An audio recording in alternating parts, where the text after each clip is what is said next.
Okay, welcome to episode 3 of Last Men Standing. I am Stu. Joining me this week is...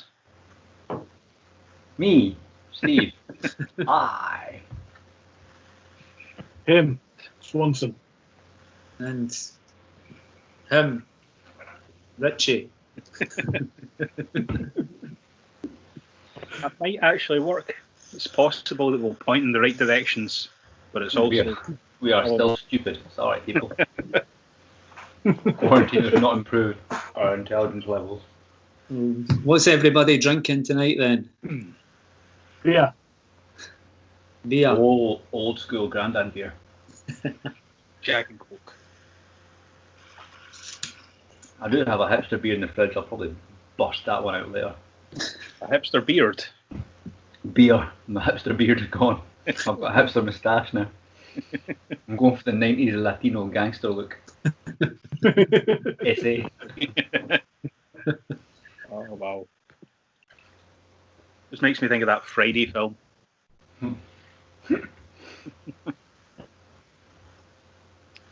So, how's everybody this week?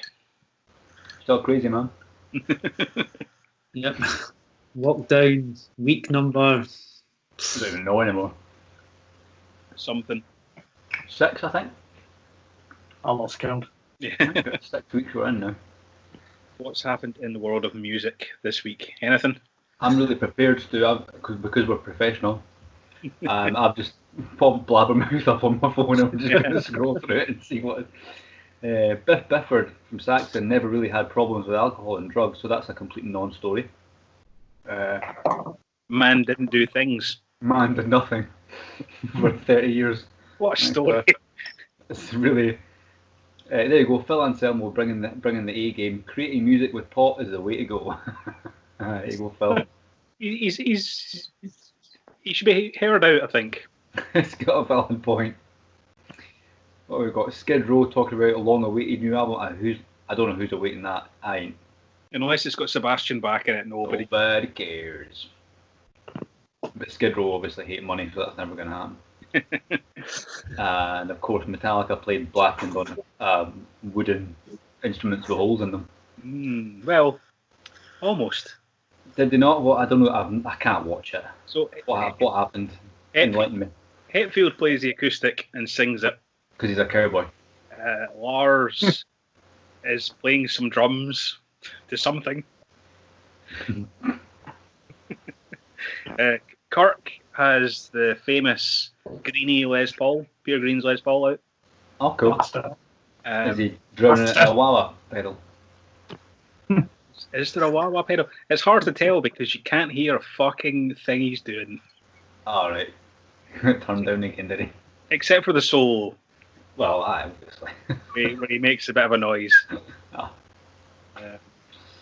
Kirk. Poor little fella. Rob Trujillo plays bass. It's the first time I've ever heard any bass parts from Blackened. The first time anyone's heard them, I suppose, yeah. So yeah, that was presume it wasn't great. Yeah, I've seen it. You don't. I've seen it. You can't unsee it. Does that lead us nicely into the point about acoustic performances? I think what we've learned through the entire quarantine period is that if you're ever considering... Stop making acoustic fucking live streams, we fucking hate them! I know when I was in between bands, I fucking hated playing acoustically. Like, it just... The electricity's still on. You can still plug the fucking thing in. It's not blackout. Ugh. Fucking hell. The only time I'll give money to buskers if it's a bagpiper.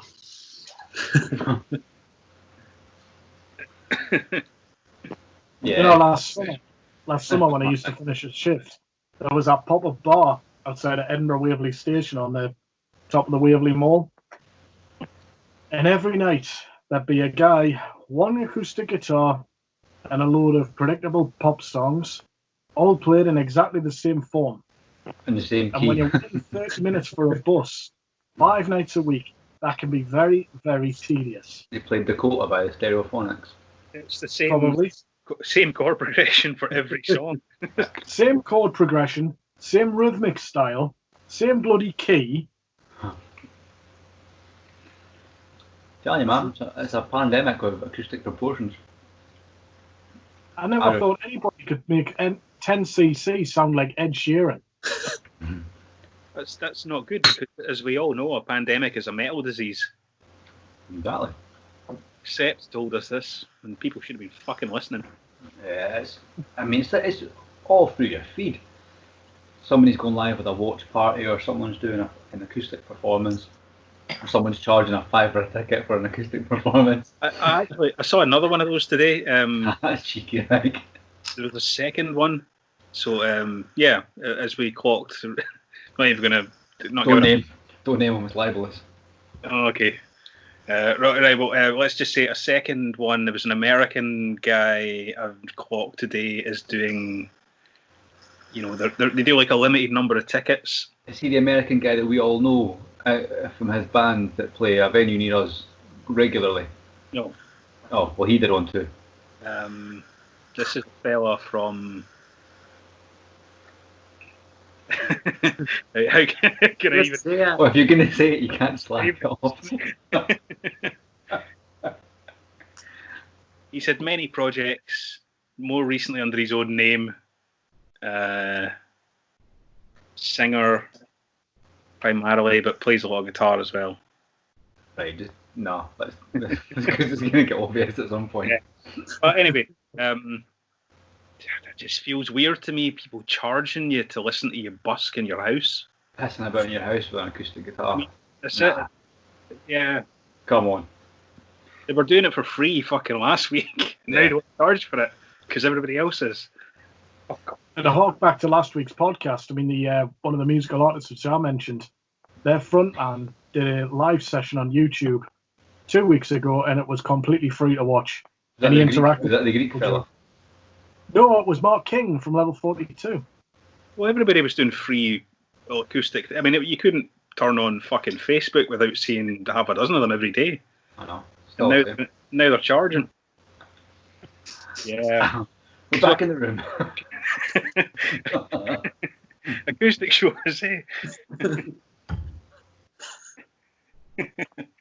Not a fan. No. Yeah. Can't he make it too easy for you, Stu? What else has been happening in the newsy world? Anything? Right, acoustic pish everywhere.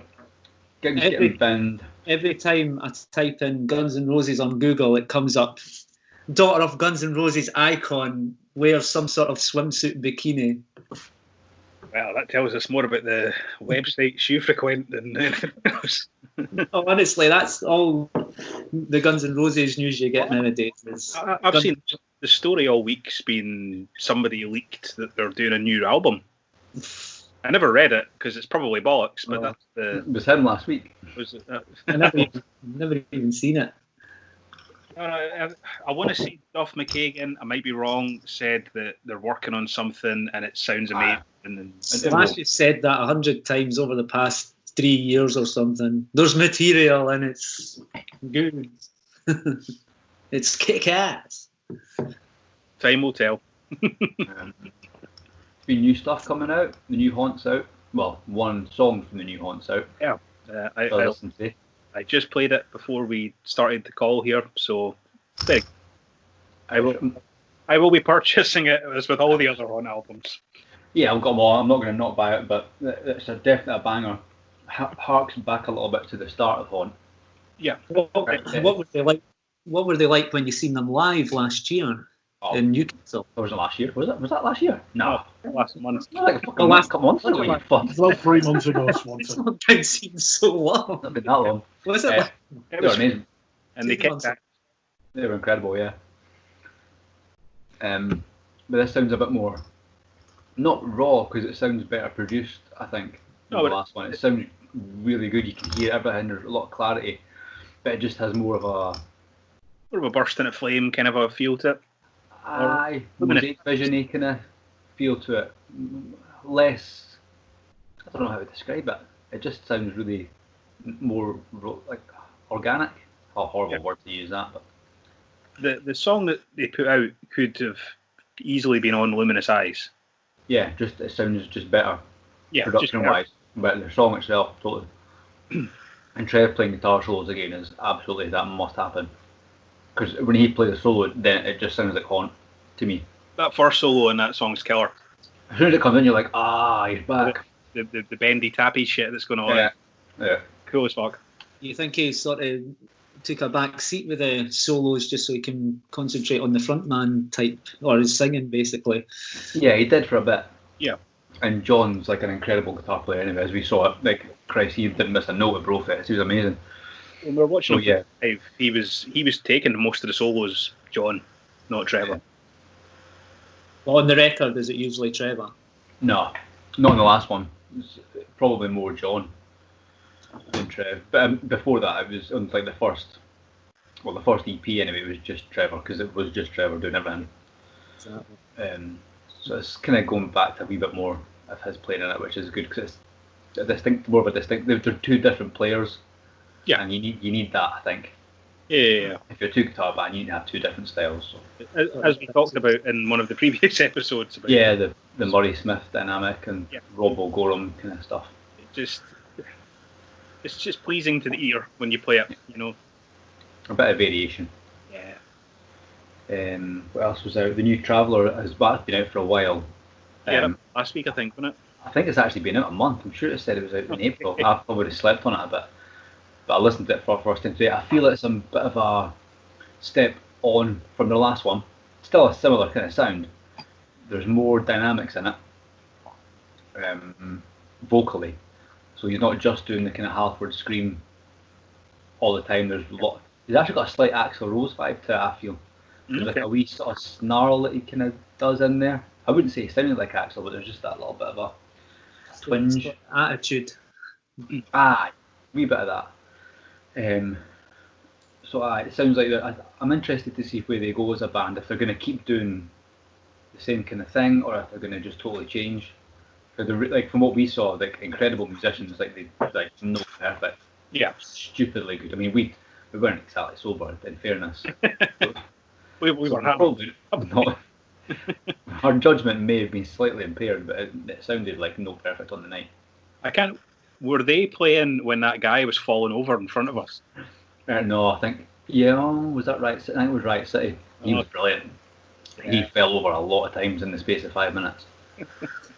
If you're watching this and you get a chance to go to Brofest, hopefully that's another thing we can talk about, is actually the lineup they announced. If you get a chance to go next year, definitely go. Even if you just go for one day, totally worth it for the bands, and you will see drunken Geordies falling over, and that's brilliant. We see one all the time. This guy just couldn't stand up, man. His legs were gone. This will be the same drunken Geordie that's normally still standing up at the bar by the time you're crawling on it. Aye, we'll go with that. Yeah, what do you think Last Man Standing was about, eh? No, Brofest was an insane amount of fun. That was a really good night. Great setup.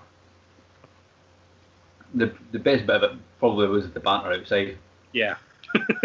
Particularly with the Eliminator boys. Yeah, good crack. That was fun. Really enjoyed them when we played with them in Glasgow. Yeah, good fun. Hilarious. Good. Hilarious. And who else was it? Was it Cramp? We played with the Spanish lot, and they were a good wee show as well. Cramp, Midnight Force, Eliminator, yeah. Yeah, that was a good show. Enjoyed that. After like a 24-hour trip or something, I made it. In about 4 cities. 2 minutes. Didn't you fly back in from the United States that day? I did. I flew from Florida. On the bus straight to the gig? Yeah. Flew from Florida to Washington DC, then Washington DC to Dublin, then Dublin to Edinburgh, and got a bus from Edinburgh Airport to Glasgow. So yeah, just to make one gig. You put Yeah, a we're shift giving that him a night. hard Like, time. You've got to give him that for dedication. Like, you put in a shift that night, like 100%. So yeah, Brofest number 7. I'm just looking at the gig poster just now. So they, I think, just announced Pagan Altar. Look like they're headlining. I don't know what night they'll be headlining. It doesn't say. Pagan Altar, so that'll be good. If you're not familiar with Pagan Altar, they're sort of NOWTHM, but more of a doom band, really. More in line with kind of Sabbath than like Maiden. They're more along that kind of lines. There's kind of a sort of, you know, like where metal kind of started to happen in the late 60s. There's kind of more of that going on in it, I would say. Great riffs, good band. Coven, things like that. Yeah, aye, that's what I was trying to think of. Coven, yeah. Kind of like that, but louder and heavier. There's been a big push for that kind of like, I want to say Lucifer. Yeah, along similar lines, yeah. Lucifer, a great band. You've got Towers of Pantang, of course. Like, who will be playing with them? That's the interesting thing, yeah. Might be maybe next week's guest. Who knows? There's a little teaser. Yeah, we can probably at least say that at this point. Next week we should have a special guest joining us. We will probably more before we actually tell you who, just because of marketing. Yeah, we'll tell you in the week. Is a NOWTHM, a new wave of British heavy metal chat. Yes. We'll say that. Yeah. So there's a little clue for what we're up to next week. Yeah. We've also got High Spirits coming over from the States, from Chicago. If you're not familiar with them, they're kind of like melodic heavy metal hard rock. Really good. Marquis de Sade, I can't say I'm familiar with. As long as it's not Marky Mark. No, Marquis de Sade. And the Boston. Savage and Elixir. So already looking like a really good. The pre-show looks good too. I just noticed the pre-show. Cloven Hoof. The pre-show. Yeah, Trillions the night before. Mm-hmm. Yeah, that's the other thing they do. They always have a pre-show before the actual show, which is just a great gig in itself. So I think they usually do it on the Thursday, and then they've got the Friday, Saturdays, the gig days. So if you can wipe out a whole weekend from your life and just go down. And it's in Newcastle, so. Is this in February? Yeah. I'll tell you now. Or it was last year. 26th to 27th of February 2021. So yeah. And it's traditionally held in February every year. It was a slight. I know it skipped a few years, but it's traditionally held in February. Slight disappointment with the lineup though this year. There's somebody missing off it. Is that a couple of a bunch of plucky young lads from north of the border? Exactly, you know. I know. I'm sure the call will come. We've just spent the last 5 minutes plugging them, so fucking hope so. Rhymes with Bandcam. Oh yeah, we do have an email from myself saying that we would be available and very enthusiastic to play it. Well, we got one from me, so to be fair. Not that we're needy or anything. So yeah. Seriously, guys. We're playing a festival in February as well, aren't we? Somewhere. We're booked for February, I think. I don't think so. Nobody's booked for anywhere. I don't know. Hopefully that goes ahead. Hopefully everything's back to normal by then. Eh? And I mean, obviously, this is obviously banter and stuff, but seriously, guys, if you're listening, book us. Just book us. We'll play anywhere. As I said, I was in 2 continents and 5 cities to get to a gig. So there we go. Anyway, the man flew around the world like Willie fucking what? You know, who was the guy? Phileas Fogg. Phileas Fogg. There we go. To play Angry Blacks. If that's not dedication, I don't know what is. So yeah, other news. I think that's about it really. Obviously, everything's slow just now. It's just people playing acoustic guitars. That's all that's happening. It's people playing acoustic guitars and bands breaking up. That's pretty much everything that's happening in the world of music just now. Festivals being cancelled. Yeah. I mean, I think, are we all kind of the same opinion here? There's just not going to be any band, not any live music. Really. No before Christmas, man. It's not. Wildfire, that was our one. Wildfire. They've kind of. I think they just cancelled. I don't think they We're delaying it, and they just... No, they've cancelled it, but they've said you can roll your ticket onto next year. Yeah, I which think seems to be the most sensible thing to do, I think. 'Cause I think they've got the lease on that ground for the next 5 years or something, so it makes sense for them just to roll it over the next. That's Call of the Wild, isn't it? You're thinking of? Or is it calling it? No, Wildfire was the same. Was it? Yeah. I've rolled over my ticket for Hard Rock Hell Ibiza. That must be the first time in years that you've not been. Yeah, man, that's like broken the cycle. That was like 7 years straight or something. So that should be doing that next week. I should be lying in the sun, with nursing a hangover, and I'm not going to be. I'm going to be at work, which is shit. That's like the opposite of what I want to be doing. Uh-huh. Yeah, I think that nothing this side of Christmas is going to happen.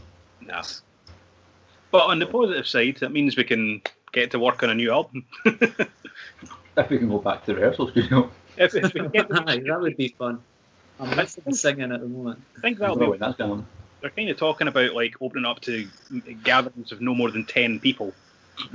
So the studio will be fine because we'd only really have. I mean, part of the rehearsal stage, once you're actually recording, there's only really going to be you, the engineer, and the producer in the room at any one time.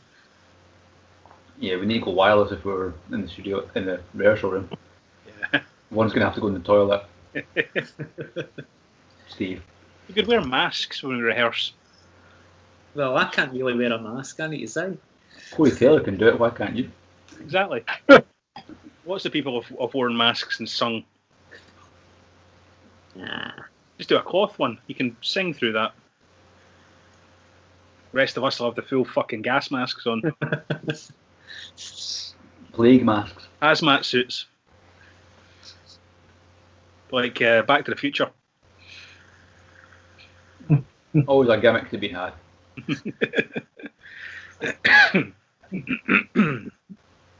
I think we've exhausted news, haven't we? Yeah, Yeah. let's talk about olds. Yeah. Well, today's episode, or this week's episode, I don't know how do you frame that? What's better? Doesn't matter. It's brought to you by the letter. Fuck. Well, today's episode is going to be a discussion about. That's a shit drum roll. Edit it. Just edit it. Yeah, We're going to get sent to the box. That went on a bit too long. Okay, we'll use that. So we're going to talk about metal. Imagine that on a metal podcast. That's fucking revolutionary, that, isn't it? Specifically, we're going to discuss albums or bands, although we're picking albums. So there's going to be an album discussion. What we're going to do is we're going to decide what makes a band metal. Then we're going to pick an album that sums up what metal is. What you said. So if you were an little alien fella and you came down and said, what is metal? Because that'd be the first thing you'd be thinking. Yeah. What record would you handle? What are you going to play them to? And it doesn't have to be the album that you think most makes up metal. It just has to be an album that for you is metal through and through. I've come to it from a very intellectual standpoint, actually. I've really thought this through. I mean, Do you want to go first then? the obvious Yeah, okay. To get so you can steal my ideas. obvious thing would be What makes Appetite for Destruction metal? Is that what it's going to be, Steve? It's not metal, it's hard rock. If the question What makes Bon Jovi metal?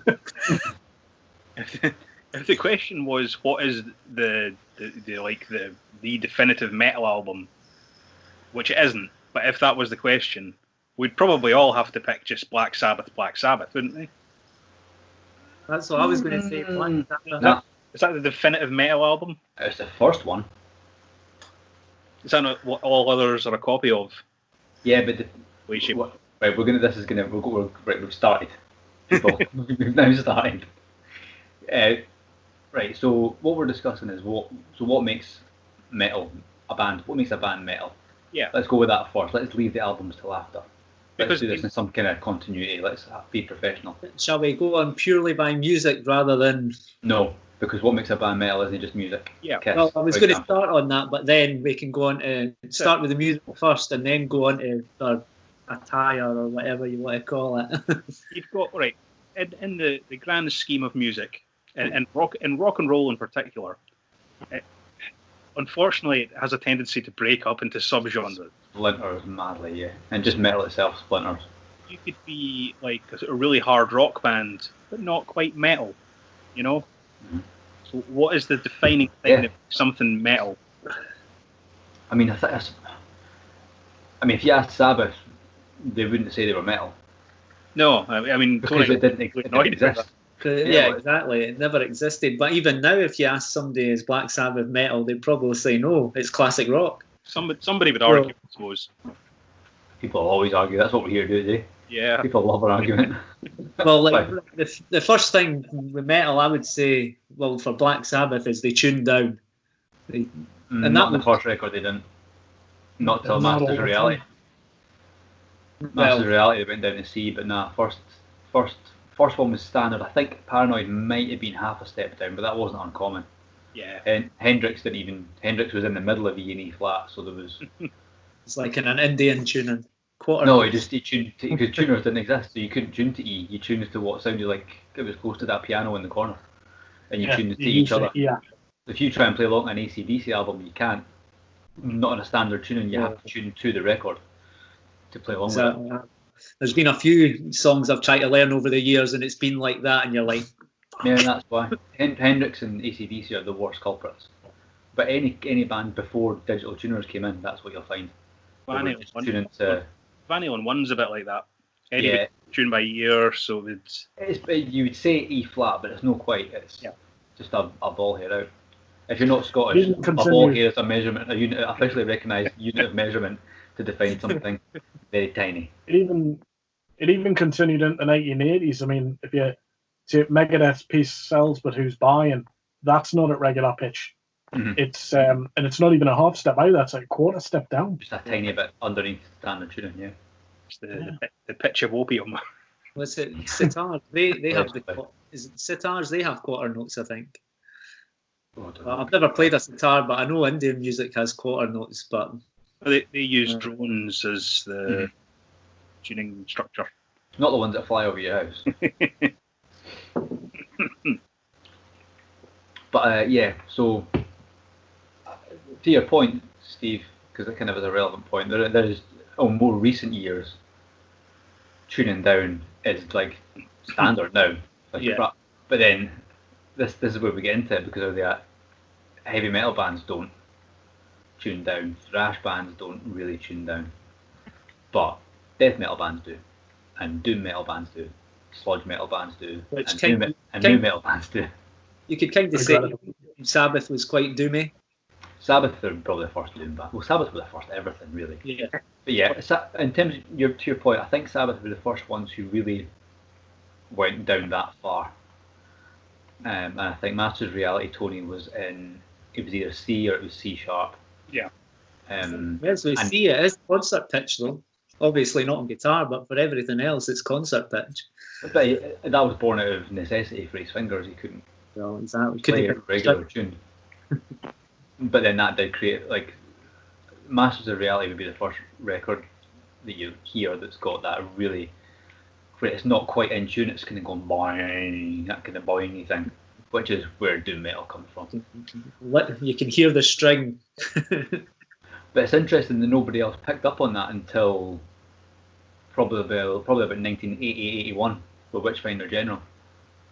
There's not really any other bands that went down that route until much later, which is kind of weird, because doom metal is obviously huge now, and there's a million doom metal bands, but back then you had Sabbath, who wouldn't have considered themselves that anyway, Witchfinder General, and then later on you had Cathedral, and that was it. Pentagram. Again, wouldn't consider themselves doom, but yeah, I don't know if the early stuff, those demos would be considered that, but then in terms of tuning, again, going on to that's a really nice segue, Stu. It's like he did it on purpose. Victor Griffin, the guitar player from Pentagram, basically invented the drop B tuning, which you'll hear on, like Carcass and loads of death metal albums, the drop B. So he was the first guy to do that, so you get a really low octave. I guess maybe that's where the whole 7-string thing may have came from. I don't know. I'm not really a 7-string guy, but so yeah, tuning's in there, but it doesn't make you metal. It's part of it. This is all going to be parsed. Yeah. There's not one definite thing. That's so it's in there. It's in there. This is like Room 101. I'll live it in. This is going to be one of these things where it's the sum of the parts, and it's so many different things make up the whole. Kind of tied into tuning, and I think would maybe be the scales that are used. You know, the tritone that we spoke about last week. The tritone, the Devil's Interval. That's kind of a thing that Sabbath patented, and then you've got Slayer using that. But you can also do happy metal. Great example of that being Crazy Train. The riff. For that. Major, but then it does start with a minor riff, and then it goes into the major sort of F sharp being the relative major or relative minor of A major. Yeah. Music theory, kids. We are getting very technical here. I don't know how I know this shit.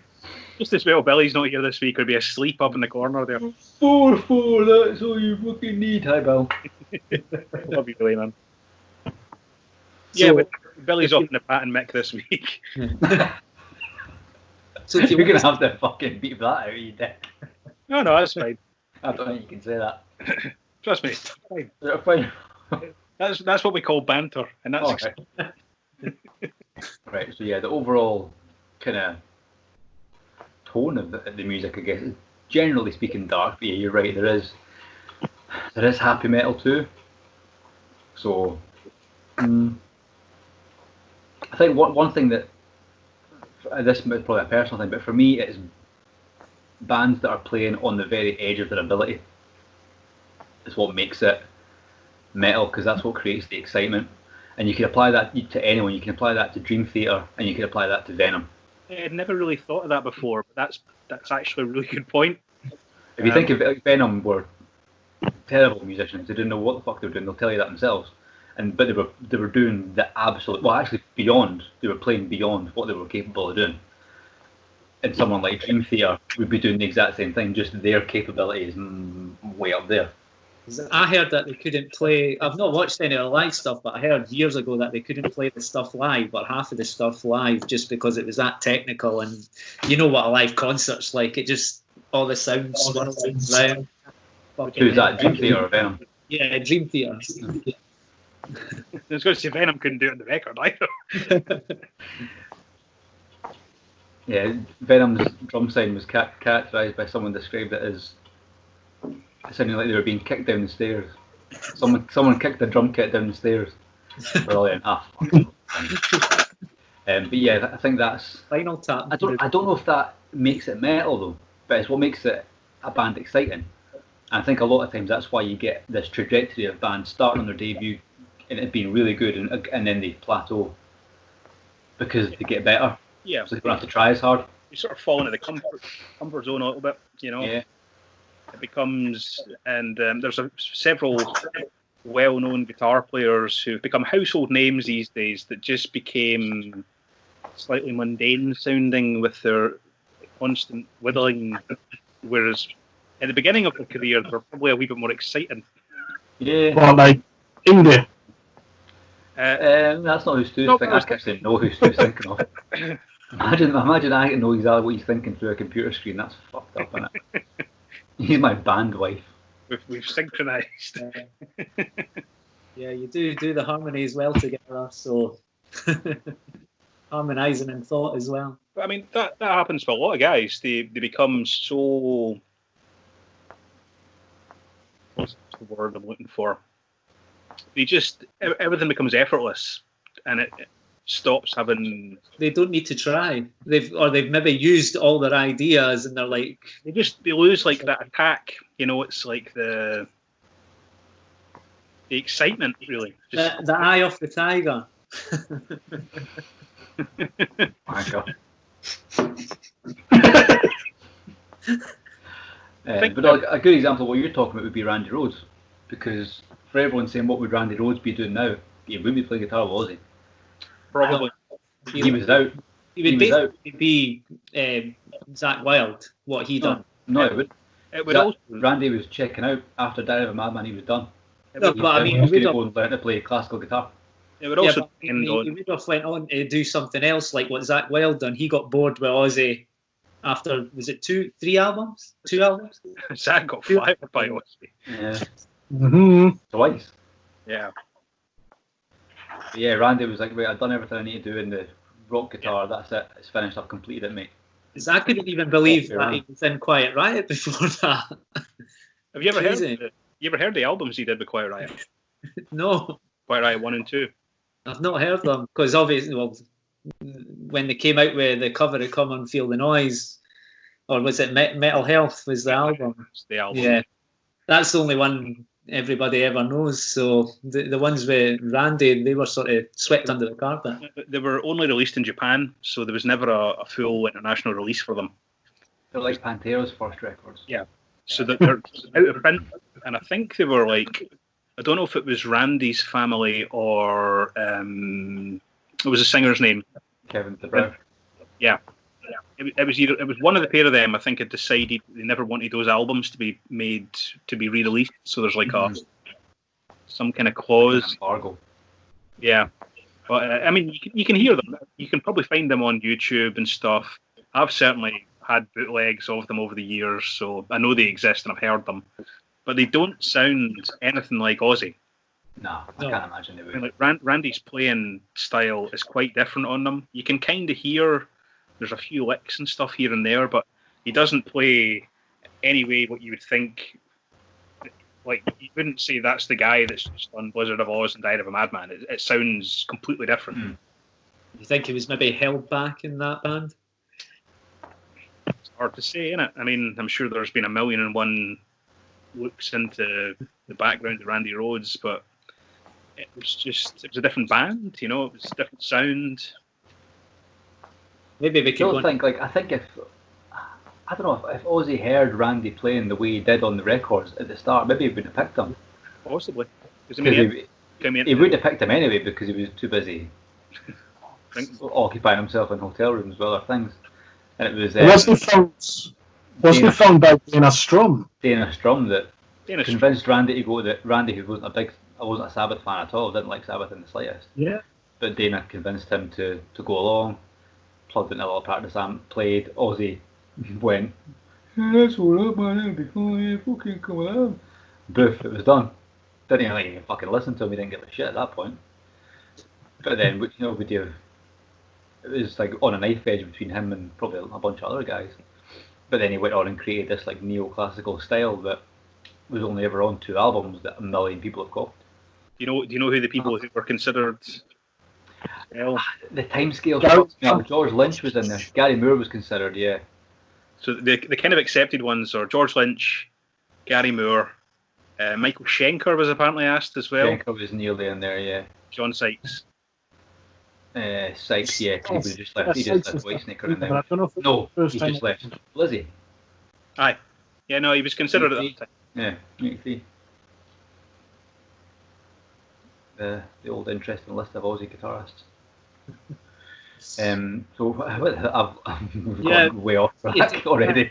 We were talking about. I think that was major scale metal that took us there. Yeah. So you almost touched on it as well. You almost brought it back there with Try the neoclassical sort of thing that Randy Rhoads came up with. So, if you can, would you say that has will make something metal that sort of classical scale? Or I think it does, and I'll tell you why I think that, because if you think of Priest, when Priest really became metal was when they got rid of all the blues, which would it have been British? Probably British Steel, actually. Aye. Maybe Screaming. That is a chop off. If you hear blues in music, it's not metal. It's blues. So yeah, Black Sabbath only metal then. We had this discussion in one of the other episodes. Sabbath only metal. Yeah, I entirely disagree because Black Sabbath's first album is a blues album. It's like 80% blues with like 20% classical influence into it. Yeah. This is a minefield. we touched on this the other week, but to me, you were talking about the mixture of the two. Yeah. bringing classical and blues elements together to me is one of the things that made metal. I think when the blues influence becomes minimal, the blues is always going to be there because it's the pentatonic scale that we're all using. Well, Like, even just or a variation of it, a mode of it, but we're all using a variation of it, so that's always going to be there. but like I think when you bin the whole "Hey Baby" shit, lyrics, maybe it's lyrics. Kind of, but like, I mean, I think a major thing in metal and lyrics that ties into the blues is the kind of earnest, angry passion that you get in the blues. Yeah. And that's like that's a major thing in metal, you know, like anything you can clench a fist to that Ronnie James Dio would be, you know. Would you say Speed has a difference in it? Keep going back to Sabbath. Sleep. You could do. No, Sleep are the slowest band in the world in their metal.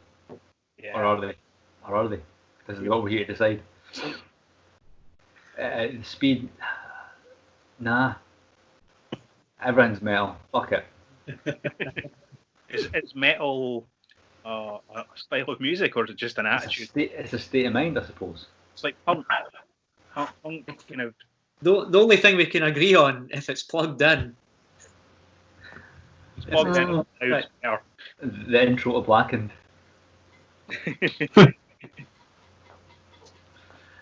Aye. I think it probably is more of a state of mind. It's probably how you approach, because the reason Black Sabbath are metal is because of the way they approached blues. Not necessarily even the way they played it, more the way they attacked it. Because if you took those songs and got Led Zepp to play them, it probably wouldn't be metal. But with Sabbath doing it, it is. Well, would you say, as you say, more of a state of mind? Would you say it's because their upbringing, where they're from, they wanted to try and rebel and do something else? I definitely, we were spoke this as maybe being a topic, so let's fire into it now. But I think geography and social standing is absolutely key. Maybe not so much now because everything's been so heavily democratised that anyone can be in a metal band now. And anyone can make an album now on their fucking phone if they want to. But back then, late 60s, early 70s, it was a way out for the working classes. Yeah. It was either football or it was music. And it was either that or you were going down the pit. Heavy metal at its most successful in its inception was all about the great working class escape. Yeah. And it brought in the anger and frustration of being like of oppression. It was an outlet. Yeah. Well, as you say, it's either football as well that lets out an aggression and you know, when you're in the stands or whatever. So music does the same thing. So it's metal is the Delta blues played with a sledgehammer plugged in. There's a quote for you. Hey. That's quotable as fuck. Get that in one of the songs. So yeah, you look at all the great metal bands: Sabbath, Priest, Maiden. They've all come from like industrial. In the case of Sabbath and Priest, industrial. Birmingham, North Saxon as well, kind of up near Sheffield. Oh, Maiden were from London. Maiden were from London, so yeah, not industrial, but they were from the east of London, so deprived, working class area. Hit hard at wartime when they were kids. Things like that, you know. It would have been just, you know, blue collar workers, obviously near miners or much heavy industry in London, but you would have had your dockers. Truck drivers and big docking ships and stuff.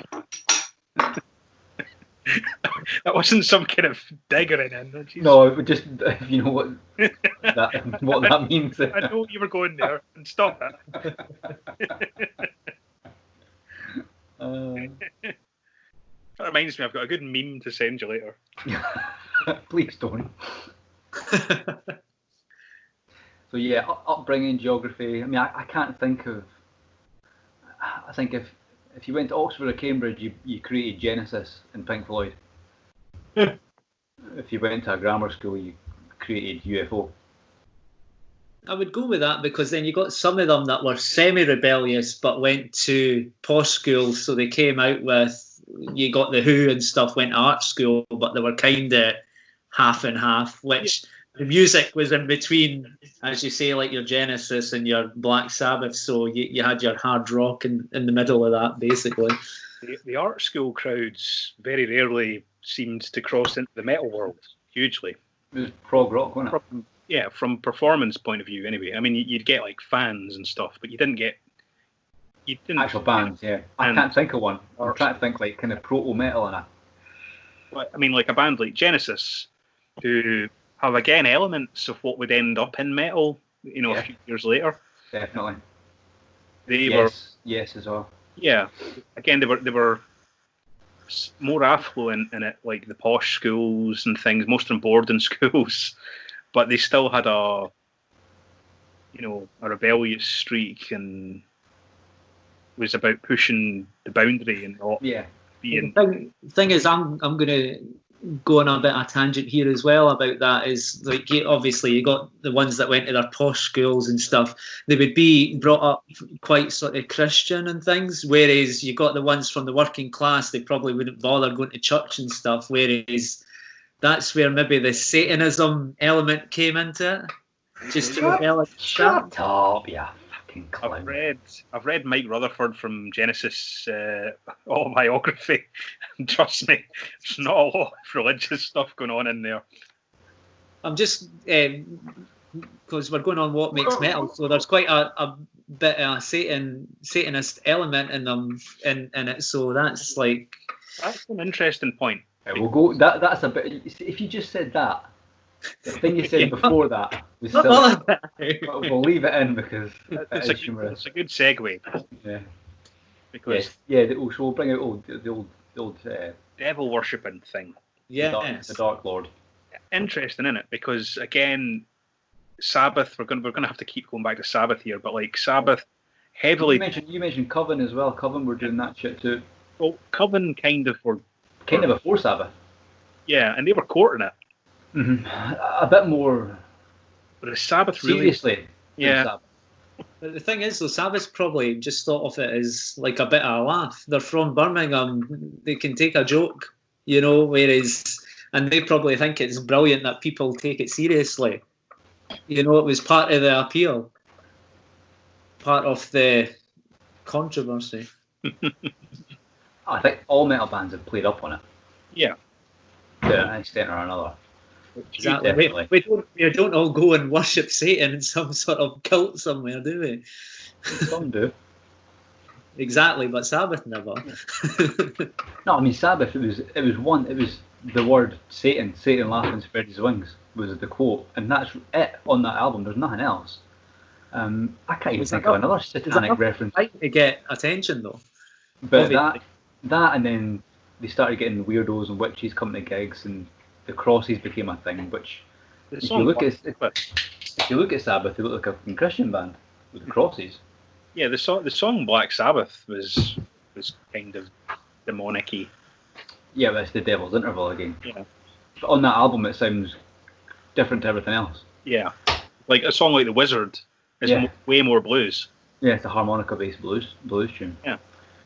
But then the Satan thing probably took off. Try to think who would have done it. I suppose it would be Venom really next. With the Sabbath, bloody Sabbath riff, what in technical terms you're playing an octave at first, and then you're actually playing the blues note in the scale. So I know it doesn't sound bluesy, but it is the blues note that you're playing. So down, it is on the pentatonic minor or blues scale. But going back to what we were talking about, the whole Satan thing, so it goes from Sabbath, it goes to Venom, who were, when they first came out, everyone thought it was for real, and they didn't ever say, "No, we're just having a laugh." They said, "No, we're legit. We're legit." And they kind of look back to where Sabbath got all evil, and then eventually be going, "Oh no, we're not really." In the song, Kronos was like, "Nah, we're going full blown, shag witches and sacrifice goats. We're on Tyneside. That's what we're doing." What year are we talking with Venom starting? What kind of first record was 81. 81. 81, the first Venom record. And I can't think of anything in between that and Sabbath that was. Where are you going with Purple? Richie was doing like seances and stuff. Well, then Page was doing by an Alistair Crowley's Never house. came through in the music though. I'm talking more like Even Jim Morrison was marrying fucking some satanic cult or what. Blackmore was kind of there because he did the whole Man in Black thing.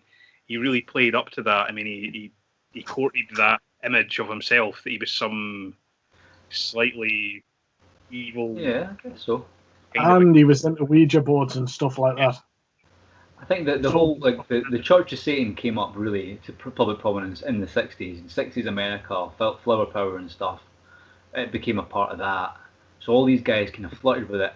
But like you say, Steve, it was never in your face. Like they weren't releasing an album called In League with Satan with an inverted cross on the front of it like Venom did.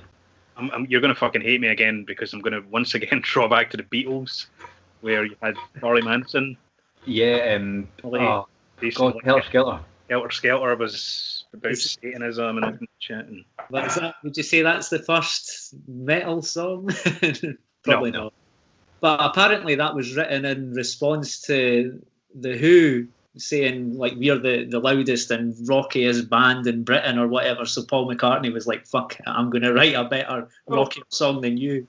There's an interesting band in the discussion is The Who. Because, well, if you don't have The Who, you don't have Loud Marshalls. Yeah. The Who really championed the idea of being a deafeningly loud, just a punch in the face live band. I mean, that was their thing. Pushing the amps as well. Yeah, they were the first ones to really do that. Well, the Kings. Making sound, getting that sort of creamy sort of, just. Yeah, the razor blade to the speaker. Razor Dave Davis. Speakerphone for Dave Davis for the. You really got me. But that actually, I thought he was the first one to do that. And it turns out he wasn't. It was like a studio in America that did. Like, it might not be Motown stuff, but it was something like that. It might have been Sun Studios, actually, I'm not sure.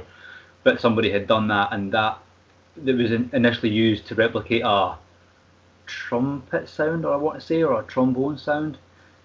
And so it was quite low in the mix, but it was like a fuzzy guitar for that reason. So you could take it right back to there if you want to. But yeah, I'm going to that's where metal was invented, in a Motown song. Yeah, a distorted guitar sound is a must. Yeah, so that's another thing that makes a metal band. That's fundamental. An acoustic sort of element there with some intros and stuff. But yeah, it has to come back in with power. You can have an acoustic appear somewhere, but anything that's all acoustic, I just don't consider it metal. No, I'm so strict on this. I'm not even sure you can have acoustic rock music. No, it's country, isn't it? That's what I was about to say. Yeah, no, I mean, I think it has to be the volume. And yeah, going back to the Who were the first one to push the amps loud, which got breakup, which created the distortion that we kind of know. And Marshall amps didn't exist until Pete Townsend went into the Marshall and said, I need something, PA doesn't cut it, I need volume, I need these to be this size, I need a fucking 4x12 or I think it was even bigger than that at one point, they couldn't carry them, they were so fucking big, they had to get them made smaller. So yeah, without Pete we don't really have the guitar sound that we need.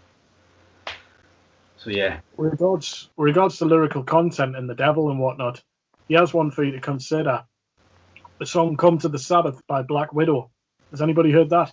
Yeah, could probably be would it be the first one? 1970. And is correct at my Black Sabbath, is that 69 or 70? 69. Yeah. Paranoid was 16. It was after Sabbath, but was it after? You look at it, the lyrical content. It's more definite. I believe they were pretty into it. They were like a bit more for reals. They're a bit more legit about it. Black Widow. Well, I mean, Zeppelin obviously flirted with bits and pieces. It was more Page. With his sort of Crowley obsession, wasn't it? It was, yeah.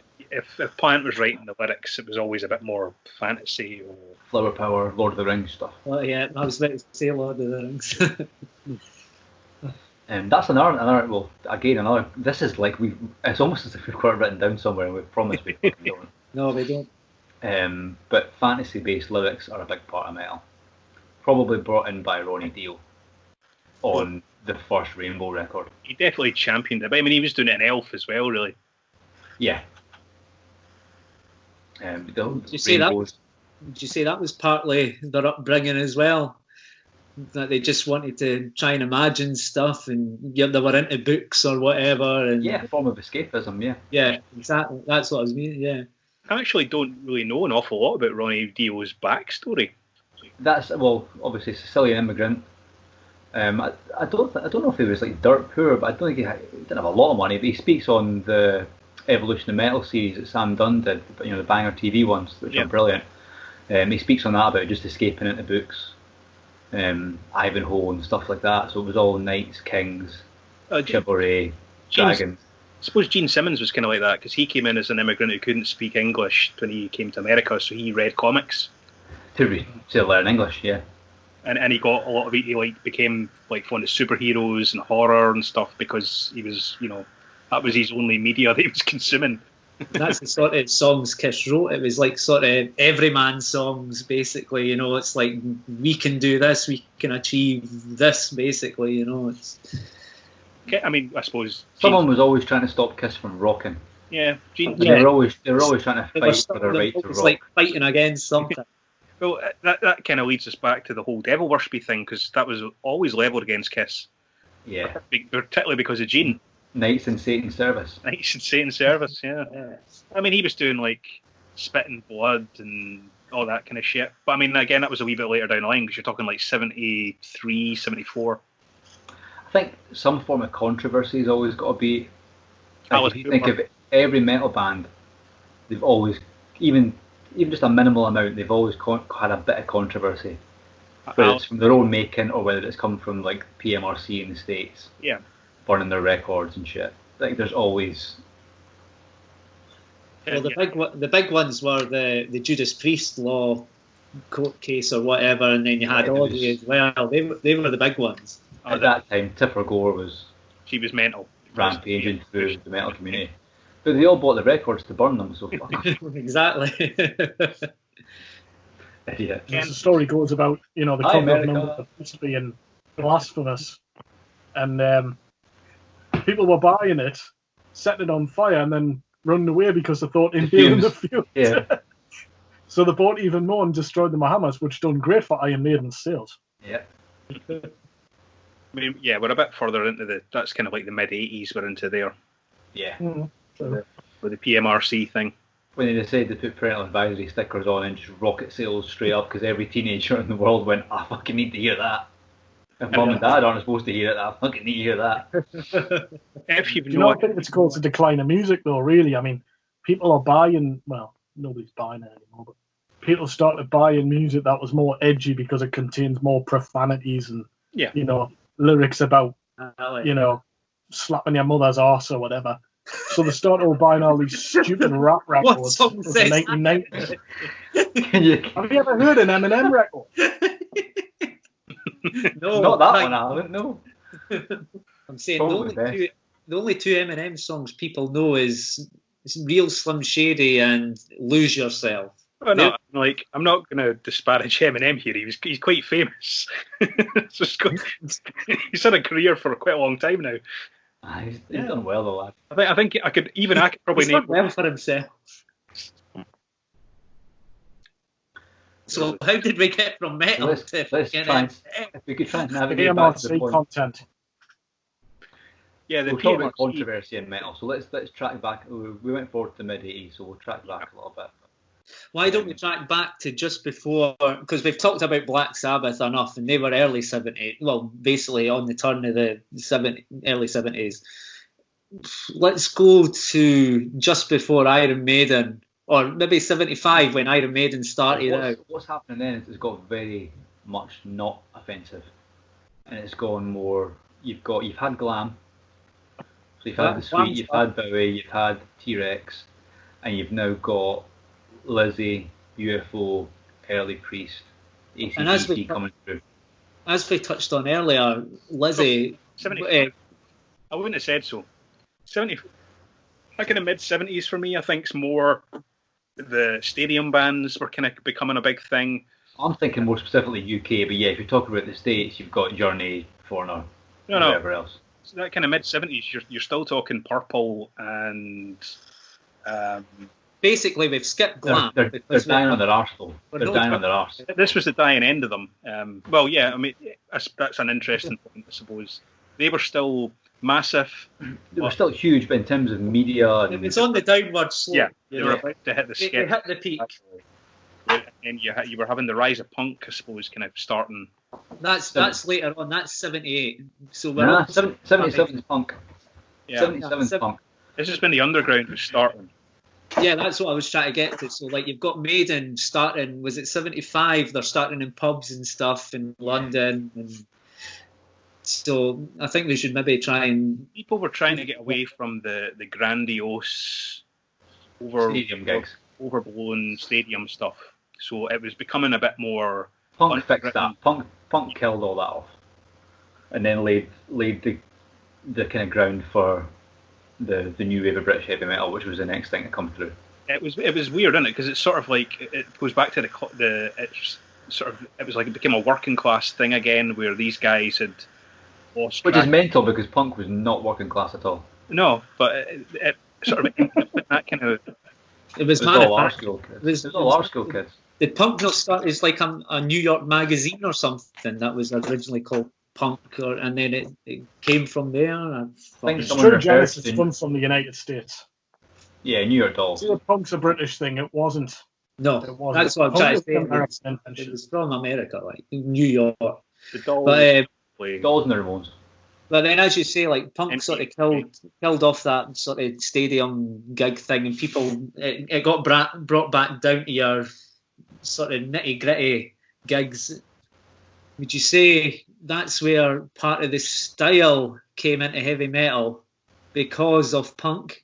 Punk definitely, like, no You know, matter how much Steve Harris denies it, punk is in metal Yeah, from like, that point on. But, and if not even in the music, then in the attitude, because that's what happened then was bands started pressing their own singles.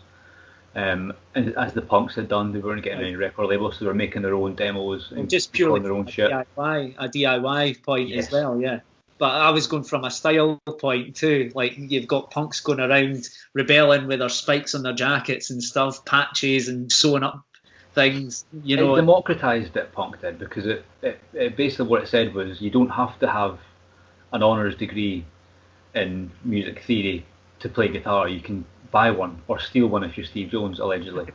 I think he admitted it. It's fine. I think he's admitted it. It's in his book. Yeah, it's fine. Pick it up, plug it in, learn 3 chords, and fucking away you go. And the metal bands just went, well, we'll do that, but we'll learn it a bit. We'll be a bit better first, then we'll pop on and the carry thing on. as well, maybe that's where a couple of the sub-genres sort of splintered off, because I would maybe see punk going into thrash metal in a way, but just because of the speed. You know, it was fast. Yeah, when you mix punk and wobble, you basically get thrash, Yeah, exactly. pretty So, much. But yeah, that's probably when it starts to splinter. splinter off. That's when the genre. Wobble was probably the first of the metal genres, and then it goes off into the millions that we have now. Yeah.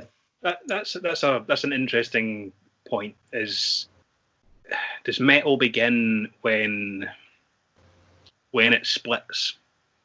No. Does it begin when Rob Halford walks past his local gay shop, pops in, grabs the hat, grabs the chains and leather, and goes, "No one will ever figure this out." Pops it on and just creates an entire look. Because I mean, And again, nobody's any the wiser for the next 10 fucking years. at the beginning of A Priest, lot of them like that as well. at the beginning of Priest, they didn't look anything like that. So I mean, Although KK will tell you in his book that he invented it. So that's up for debate. KK is claiming a lot of things in that book. Yeah, I know. But we'll never know, will we? But yeah, does it begin really... The Priests were the first ones to probably stick their hands up, put a flag up and go, yep, we're heavy metal. yeah, And But, wear yeah. it as a badge. they were the most unashamed kind of people to grab that flag and run with it and say Yeah. we metal. I mean, This is our thing. This is what we look. This is what metal sounds like. This is what it looks like. While he's not here, I'm going to throw in the ultimate contradiction. Swanson. He was saying, yeah, Judas Priest became metal with British Steel. Have you heard Sinner? Dissident Aggressor? Victim Yeah, of Changes? It's still there's still an element of bluesy based hard rock at that point. It's not full blown metal yet. Not at that point. It's there, but it's not boof, which British Steel is when it goes boom. British Steel is when the songs get slightly shorter, they get louder, they get faster, they get poppier. And to put it bluntly, you could say they laid the foundations. They did. But I mean, you I think they've done more than laid the foundations. They were 2 tiers up. I prefer the Priest albums before British Steel, probably, to be honest. I'm more of a fan of that era of Priest, but I think in terms of what we're talking about, like when did metal get invented, I think it's probably 1980. If you think of the albums that came out in 1980, you've got British Steel, Heaven and Hell, first Iron Maiden record. Just those alone come out in 1980. That's pretty much telling you everything you need to know. So yeah, maybe that's. Did we just agree that Priest were the first metal band? Probably are. Eh? I mean, if you're talking out and out, Priest are probably the definitive metal band. Yeah. Yep. There you go, kids. You heard it here first. The official word on it is Tantrum say it's Priest. They were the first band that combined all the elements that we've talked about. Because everything's in there, isn't it? The musicianship, the look, sound, the actually embracing the term. Being proud of it and having songs about heavy metal. Yeah. Right, so you just missed it. We just decided that Priest are the first metal band. We've established that now. When was the actual term heavy metal first coined? 1960 something in a book by William Burroughs. And was it about music? No, it was about heroin, I believe. As most of his stuff, I think, was. In popular culture, as we would know, it comes in the Steppenwolf song "Born to Be Wild," where it's heavy metal thunder is the lyric. That's the first time it appears in music, probably. The cat is meowing. Which one is it? Beetle, just said you're in here, pal. You want out? I must allow the cat to leave because he doesn't like a shut door. I'm going to have to do the meme here before you go, which is, I want to see the baby. I'll get the baby. There we go. Hello, pal. We've instantly got more likes now on this episode because we're catting it. What's the cat's name? Little bit of pussy. Beetlejuice. Is it honest? 3 times and I'll come and see you. Yeah. And what's the other cat? What's the black one's name? Lemmy. Lemmy and Beetlejuice. Cool. Lemmy and Beetlejuice, yeah. Beetlejuice has got to be one of my favourite films. I love that film. Love Michael Keaton. Tim Burton's metal. Tim Burton is metal. So, where were we? Cat's decided he's staying in now and can't decide what he wants. Are cats metal? Cats are very much metal. Of course. What are dogs? Dogs are pop, really, aren't they? Dogs are hard rock. It depends what dog, but yes, dogs are like rock. They're mostly rock. 80s radio rock is what a dog is. I think dogs are punks. Nah, they're not punks. No, they're not punks. They just bang their head against the wall. Nothing going on there. So what pet is pop then? A hamster? Goldfish. Aye, yeah, we'll go with that one. Goldfish is pop music. Just swims around in a circle. Bacon. Doesn't, It always goes back. I mean, I think came out today that said that dogs think that we've all quit our jobs to spend more time with them, and cats think we've all been sacked for being the loser they always knew we were. That's the difference between cats and dogs. Cats are. So if a goldfish is pop music, then by definition, tropical fish will be proper pop music. Yeah, because it's more interesting. Yeah, or sharks would be. You'd need like the exotic tank with the lights and all the fucking gear. That's Duran Duran then. That would be Wham. Yeah. So what would marine fish keeping be? Because that's even more difficult. Then we're going to as territory. Frog pop. Once again, tangent has been achieved. Yeah. Tantrum tangent level 9. Where were we? We're 1980. We've got a lot of fucking ways to go, guys. Well, Right, this is a good point. I suppose 1980, you're starting to get more things coming out of America are embracing heavy metal because the invasion of bands into America, and America was producing their own heavy metal bands. So Van Halen comes out. What's the first Van Halen record? Is it 78? 78. I don't know if I would consider Van Halen heavy metal. They're not, but American heavy metal is very different to British, European heavy metal. It's just kind of we're going. So like 1980, Van Halen have put out Women and Children First, which has got some big ass, and they've toured with Sabbath, so they've managed to cross over the fan bases and stuff. And this was when was that Ozzy's last tour then? 78. No, it's might have been 78, 79. I read it was the decline. It was the decline, and it was the bad years. Wasn't it? So the bad years. Yeah, I mean, yeah. Before Ronnie came in and saved it. It's sort of become a thing of legend now that like Van Halen effectively just blew them away when they played with that on that tour. I could imagine that. Because they're totally different bands. Well, no, but they were young and hungry, and they were really trying to make a name for themselves. And Black Sabbath were falling apart. Yeah, they were done. And they were old, they were tired and fucked. And Van Halen were coming out with the energy of youth and just blowing the place apart. Yeah. So then you get onto major scale metal, because that's what America brings at that point. Because it needs to be happy. It needs to be... Until 81 when Metallica are formed. It's pretty happy still. The thing is, it's still Californian, it's still beaches, it's still driving in a Ferrari with the top down. Until little Lars comes and trips around Britain with Diamond Head and goes and fixes it. Again, so what were their background then? What was Metallica's background? Were they all from? I'm going to hark back a little bit here because we're jumping ahead a little bit here, because that once again takes us into the kind of jumping all over the fucking shop.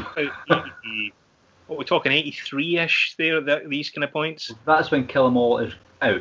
So you've still got Metallica's formed in 81, and you had like, I think in the really beginning early 80s, you had bands who were coming out in America, either established bands or bands who were kind of coming through Sunset Strip and stuff in the late 70s, early 80s that were embracing the metal sound that was coming in probably from European acts into America.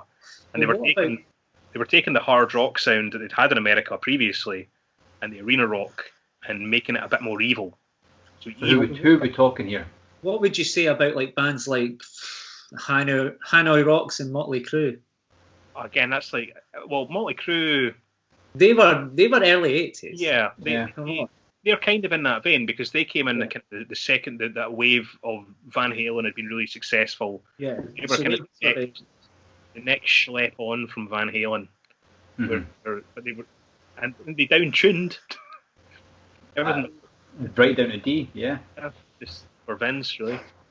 Yeah, but what a guitar sound it created! Like a huge, thick beast of a guitar sound. And those first two Motley Crue albums, great albums. Yeah, and then they went fell in the rust. Actually, I'm going to qualify this here, and I'm going to throw in a controversial grenade because I listened to Shout the Devil recently, the album, and I thought it was fucking awful. Ooh. There's like 2 good songs that I really enjoyed in it, and everything else I just thought was boring as fuck.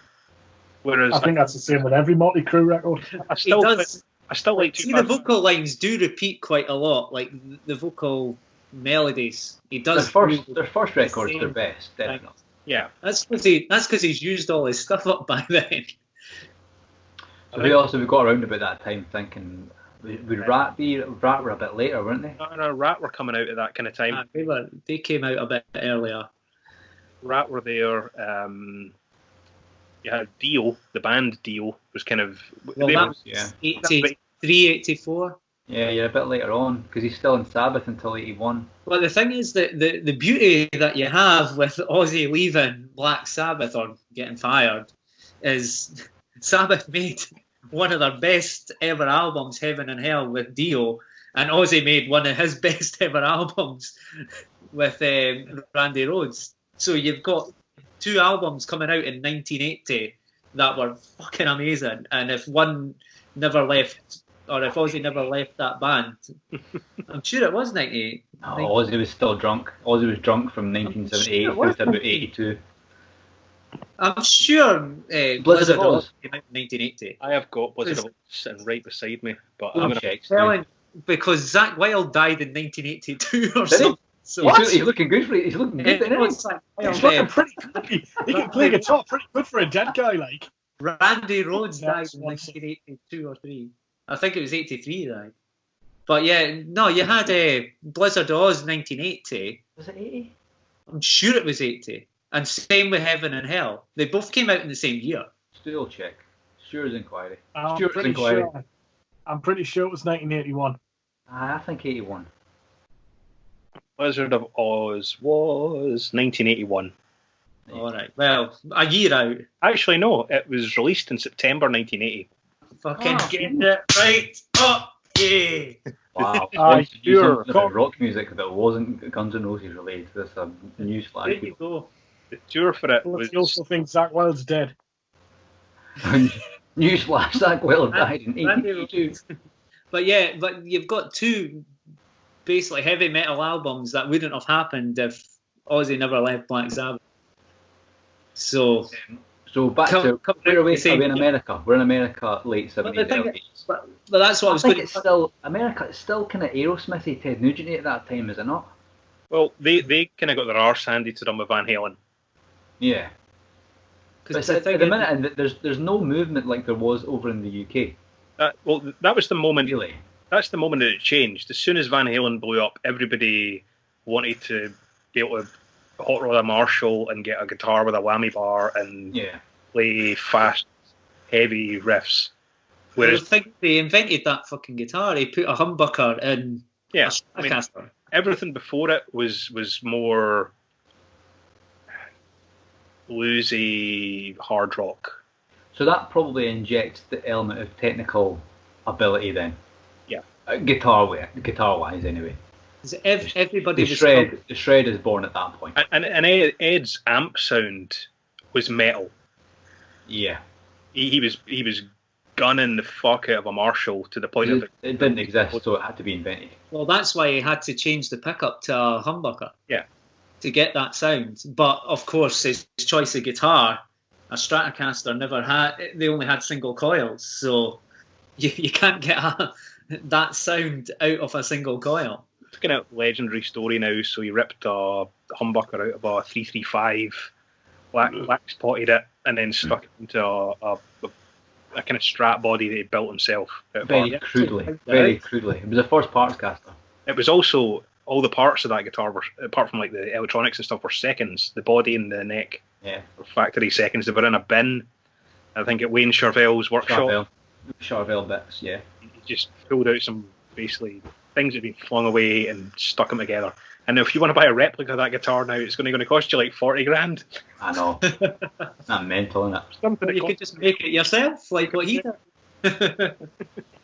And you'll not sound like Ed. I mean, I sound like something else. True. Probably one of the more important parts of that guitar was the pickup, though, which was Oh, that humbucker changed a humbucker into a Marshall amp. That's the sound. That's the sound you want for metal. Can we agree on that then? That's what makes something metal. if that's the case, then that takes us back to Clapton and the Beano album with John Mayall. Or Jimmy Page.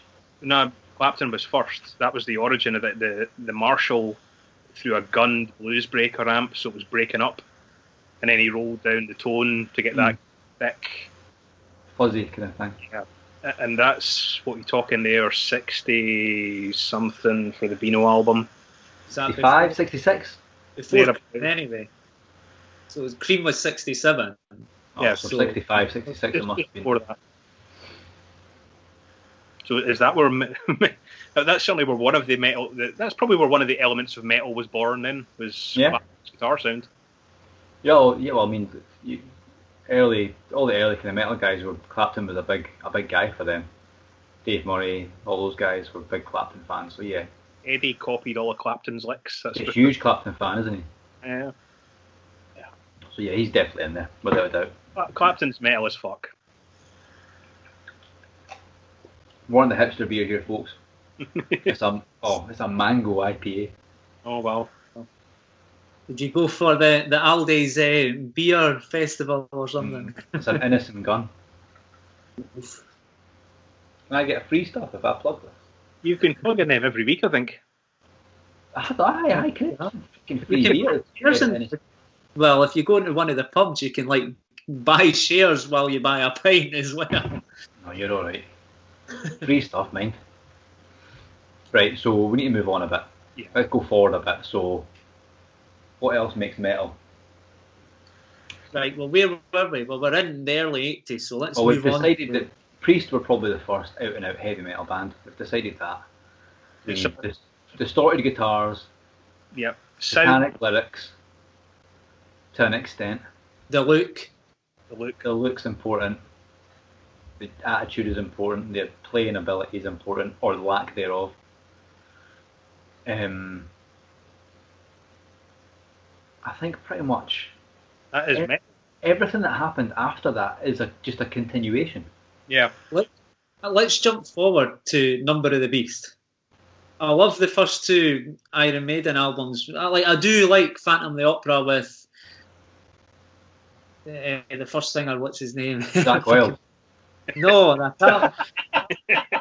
Italian name. Italian, Pavarotti, Luciano. Aye. Canio. Yeah. But then I would say metal jumped up a level when the singer of Samson, Bruce Dickinson, joined Iron Maiden. That started to personify metal. It started to bed in. Is Bruce the first of those kind of singers? Or would Rob Halford be there? Was Rob doing I that? always think they always get put in the same kind of category, but I don't feel like they're the same. They're no similar. I think you could maybe put Halford with Gillan, and that's. But then I think Gillan sings a bit more. And if you listen to early Bruce stuff side by side with Gillan, there's a lot of similarities. But the thing is, I think Bruce sings more than Halford, yeah, as opposed to scream. Bruce reminds me more of a kind of early David Coverdale style, like Deep Purple's Bird and Stormbringer typey vocals. That to me is a bit more Brucey. Yeah, but with the high range as well. Yeah, a bit more added high. If you add the thing is, with Bruce Dickinson, he doesn't really use falsetto, whereas he uses more a full voice, whereas Halford uses total falsetto scream. So that's the difference between them. And normal singing wise, like in their full voice, Halford's more sort of attitude. He spits it, whereas Dickinson does sort of sings it more, but with attitude as well. But they are totally different. You know, it's. I think between 82 and 85, Maiden are the big dogs in the yard. Yeah, that's what I'm trying to say. That's where metal bedded in. It was just before Metallica. Metallica never sort of got mainstream till Master of Puppets, which was. Nah, they were still an underground band there. They were still supporting Ozzy at that point. Was it 88 Master? Black Album. Black Album was when they became. Is this? No, I mean that's when they became like top dogs. But I mean, when they started to break through, I would say Master of Puppets was their sort of not breakthrough album, but people Probably knew. was, yeah. People knew who they were. Yeah, so you're talking 86. Are we talking now, like, when did metal become mainstream? Yeah, well, I would say that. I would say when Iron Maiden with Number of the Beast, that's when it became. As in a household name, you mean? Yeah. Yeah, probably about then. They were on Tiswas in the UK, so yeah, probably. The 80s, like that point in the mid 80s, anything with guitars was just massive. Oh, that's MTV then. Yeah. So MTV probably did break a lot of metal acts. MTV was metal. When Leopard put Photograph on in 83, everybody had to have a video. Back to Quiet Riot, Mental Health, that kind of stuff. That was huge on MTV. That was 83, wasn't it? Round about then. About that, yeah. So yeah, everyone had to have a video on MTV at that point. So MTV pushed the whole hair metal thing probably more than anything else. Came from MTV. So well, that's where we touched on earlier with Hanoi Rocks and Motley Crue, they got sort of sucked into the hair metal sort of side of it. They went on into that tangent. Hanoi Rocks I wouldn't put down as a metal band. Nah, they're a rock and roll band. They were Hanoi Rocks were more punk meets. There's a bit of Aerosmith in there. There's a little bit of that kind of stuff in there. British punk meets the Sunset Strip. That's what Hanoi Rocks were. Hanoi Rocks invented what the Sunset Strip became. Yeah. Well, aye. Everybody just made Hanoi Rocks look. I know. So then you've got the whole hair metal thing. Yeah, like you say, the next kind of year dot after 80 is probably about 86 when Master of Puppets comes out. Because then, looking at it retrospectively, every metal band since has gone back to that record. Well, that's the first thrash metal record. No, the first thrash records Kill 'Em All. This is the point in metal where it's now splitting off into several different things. And I think this is when it becomes really hard to say what metal is, because what's metal in one genre wouldn't be considered to be in another genre. It's probably the point that just being able to describe yourself as metal died because you had to become a subgenre. You have to quantify it, like what kind of metal are you? And metal fans, God bless them, will argue until the ends of the earth about what's proper metal. This is when. Well, here's another thing that makes a band metal: a passionate fan base, a passionate tribal fan base. Because we are like that. We're like, there's no other genre of music really where fans are as into it as metal fans are. And the thing is, nowadays the world is so small now because everybody's connected. We can all listen to what we want. Whereas before, like when I was at school, you'd have like your groups, you'd have your Neds or your Chavs or whatever, and then you'd have like your I was one of the moshers or rockers or whatever you call it. Or what would they call it? Oasis is not mosher music, son. I don't know what they would call me, skater or something. Even though I could never do a skateboard, so you could never do a skateboard. Right, Stu. Before you started slaving shit, what were you going to say? What was I going to say? You were on the verge of saying something, and you started talking bollocks. What were we talking about? Fragmenting into different genres. And we're not metal fans, we're talking about fans of heavy metal. Like it's tribal basically. He's fucking done it again. Shut up. Yeah. What was I going to say? Yeah. Is it gone? Fucking Toucan Dance took it away from you. Right, okay. So I think where I was kind of going was that this is where metal fans became combative with each other because you started getting the gatekeeper fans. They're still a thing, yeah. Yeah, I mean, like there's millions of them now, and it's horrible. But like that's not metal enough to be metal. Shit. Yeah. You know. I blame Manowar for that. Fucking hate that. Wimps and posters leave the hall. Yeah. But like in the European metal scene now, that's a thing. I mean, Manowar are like huge. I don't get it, man. I mind once, like when we released the video for Wobum, I put it on a couple of metal pages or like Wobum pages, and somebody put up saying this isn't real Wobum, and then Billy just there's no such thing as Wobum, really. I mean, Wobum is not a thing. Page up your ass. Wobum doesn't exist. It was called the Wobum. The Wobum was just the wave of British heavy metal. We were the new wave of it. Nipple There you go. Nipple Wobum. I mean, like all of these terms become exclusive clubs for people to join, and you start getting you're not allowed to be part of this because we don't think you're enough. You're not metal enough to be that, so you can't be that. And then people start deciding what category you fall into. Gatekeeper. Fuck them. I think it's funny when like sometimes we're doing gigs and we're hanging outside the doors and you get some of the lad culture going past. All right, what's your favourite album? Hey, I love Use Your Illusion and that. It's like that's you. You are that guy. See, you know, I don't mind if somebody who has no knowledge of metal comes up and asks me. Well, you've got a fucking singer. But No concept of what he's doing. I'd rather have that than somebody who considers himself the fucking expert of metal, who starts getting you with you're not like, so what do you do? Well, we're a kind of metal band. No, that's not proper metal. You're post-traumatic metalcore or something,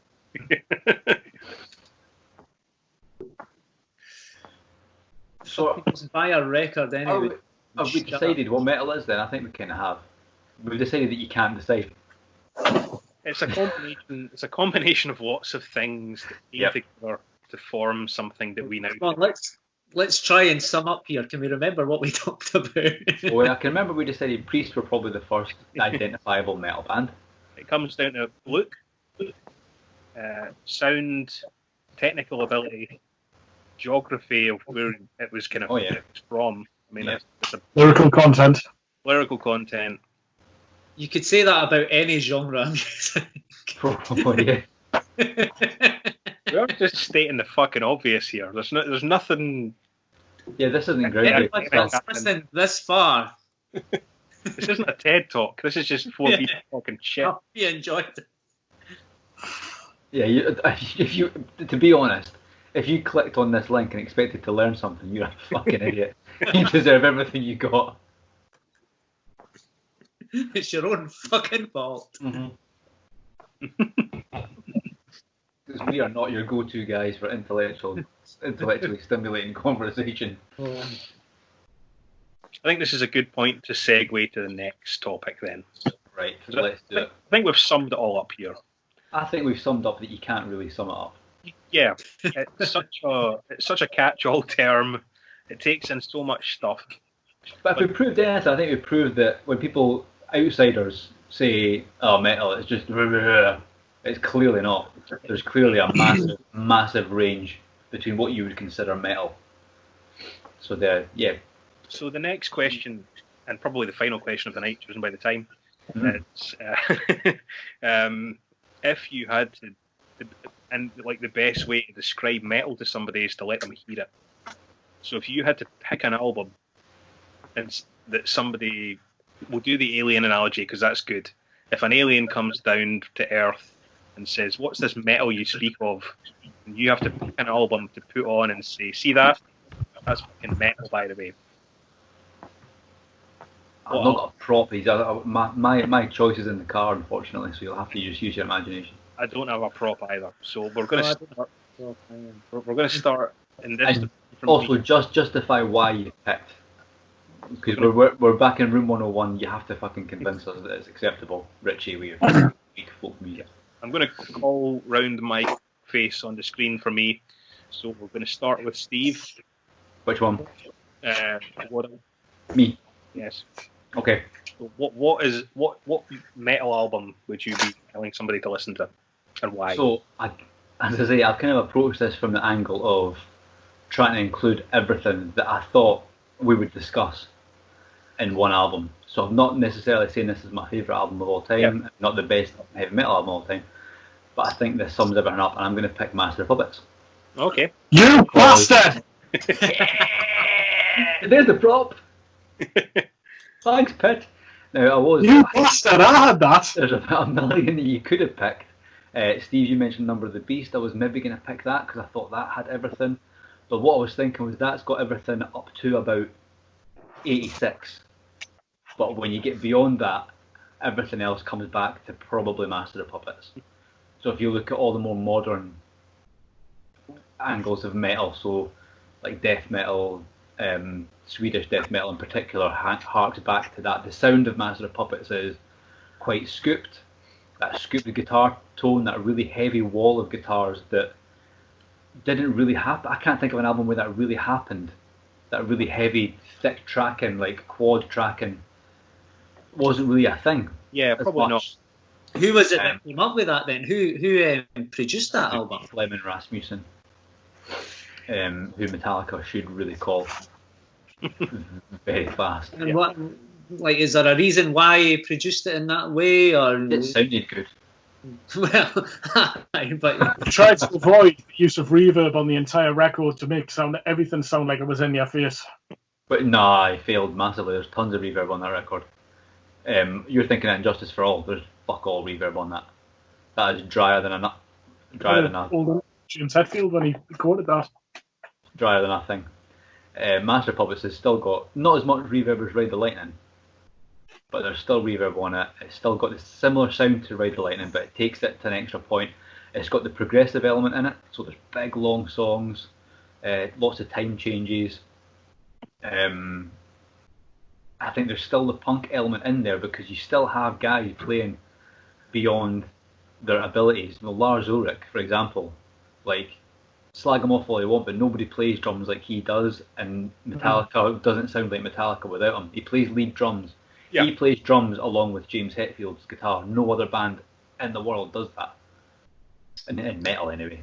They all follow the bass and the drums, not the other way around. I'm throwing Van Halen back at you again. Oh, there you go. Ed and Al played together, and that was it. Pantera, I suppose, as well. But it's not even together. It's Lars follows James, and it's weird. And you can hear it in the fills. The fills follow the rhythm guitar. Yeah. I get that makes that record. The guitar, the down picking is still in there. Like everything Hetfield plays is down picked, which if you're a guitar player, you know how fucking hard that shit is. It's really fucking difficult to do that all down picked on that record. I'm not a big down picker. I'm more of an alternate picker. Yeah, I'm the same. But to get Metallica's style, you do have to down pick it, and it's fucking hard.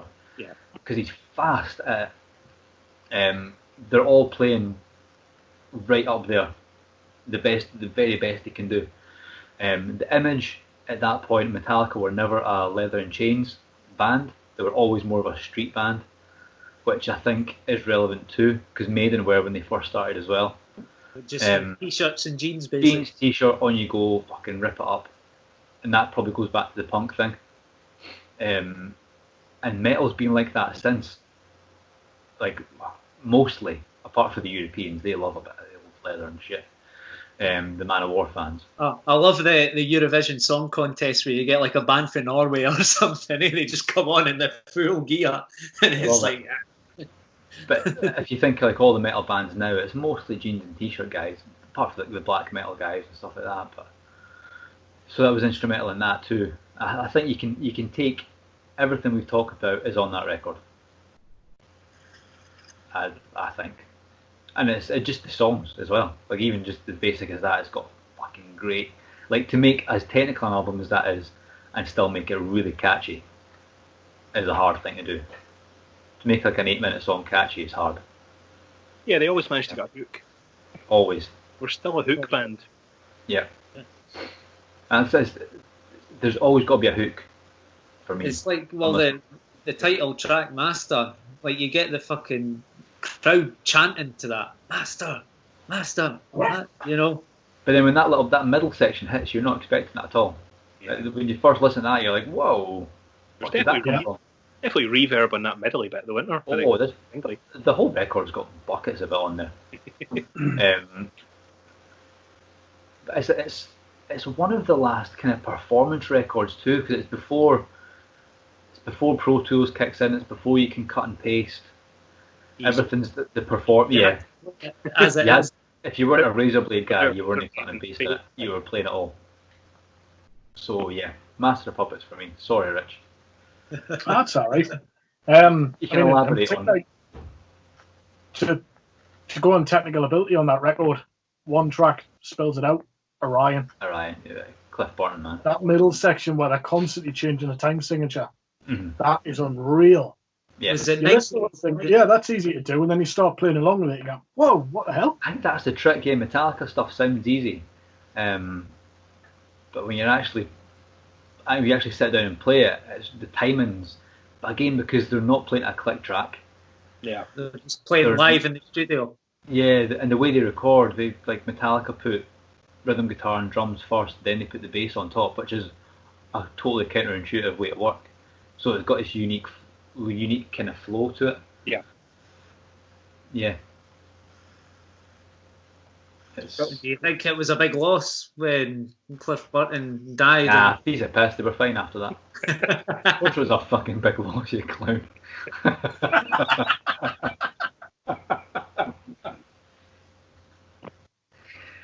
Oh, fucking Captain Obvious in the corner there. They've never replaced Cliff properly. It's not even that he was an amazing guitar, bass player. He just maybe that was thought about things differently to other bass players. He didn't think it's a lot of metal guys. That's it. It's not about their technical ability. It's about their thought process and how they approach. There's only so many notes. You can. It's how you which ones you pick. Yeah. And I think with Cliff Burton, he picked different bass tones as well. He was one of the few guys to use distorted bass, wah on a bass. I don't know about it. I think bass should just be bass. You just sit there. You stand in front of your little microphone and look pretty. Shut the fuck up. Let the real men talk. But it worked because the way the record was produced, and because of Lars's drum sound and Hetfield's rhythm guitar sound, it meant that Cliff had to then find his own space. Yeah, and he could be more creative as well, because if you think about it, if you're putting the bass down and the drums first, you're not really hearing the rest of the song. So you've not got, like I was thinking about, like you're putting the bass on last, you've got like a bird's eye view. You're seeing everything underneath and you're like, I can go over here and here, whereas if you put it on first, you're the bedrock of the song, so you can't really fuck about too much. And you have to keep it steady. The thing is, you can overdub later on, maybe bits and pieces if need be. But yeah, I know what you're saying. And well, with us, it's time constraints as well. Most bands do it the way we do it, which is bass and drums first.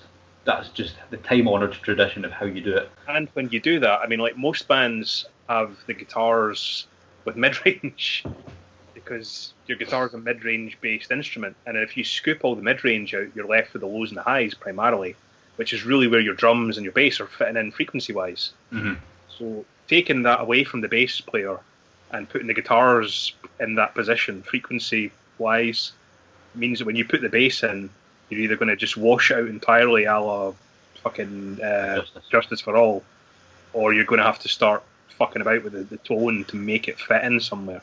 It sounded more like a guitar. It sounded more like a third guitar. Kind of like Lemmy. Kind of like Lemmy's did. Yeah, it sounded like a guitar because they had mid-range in it. Yeah.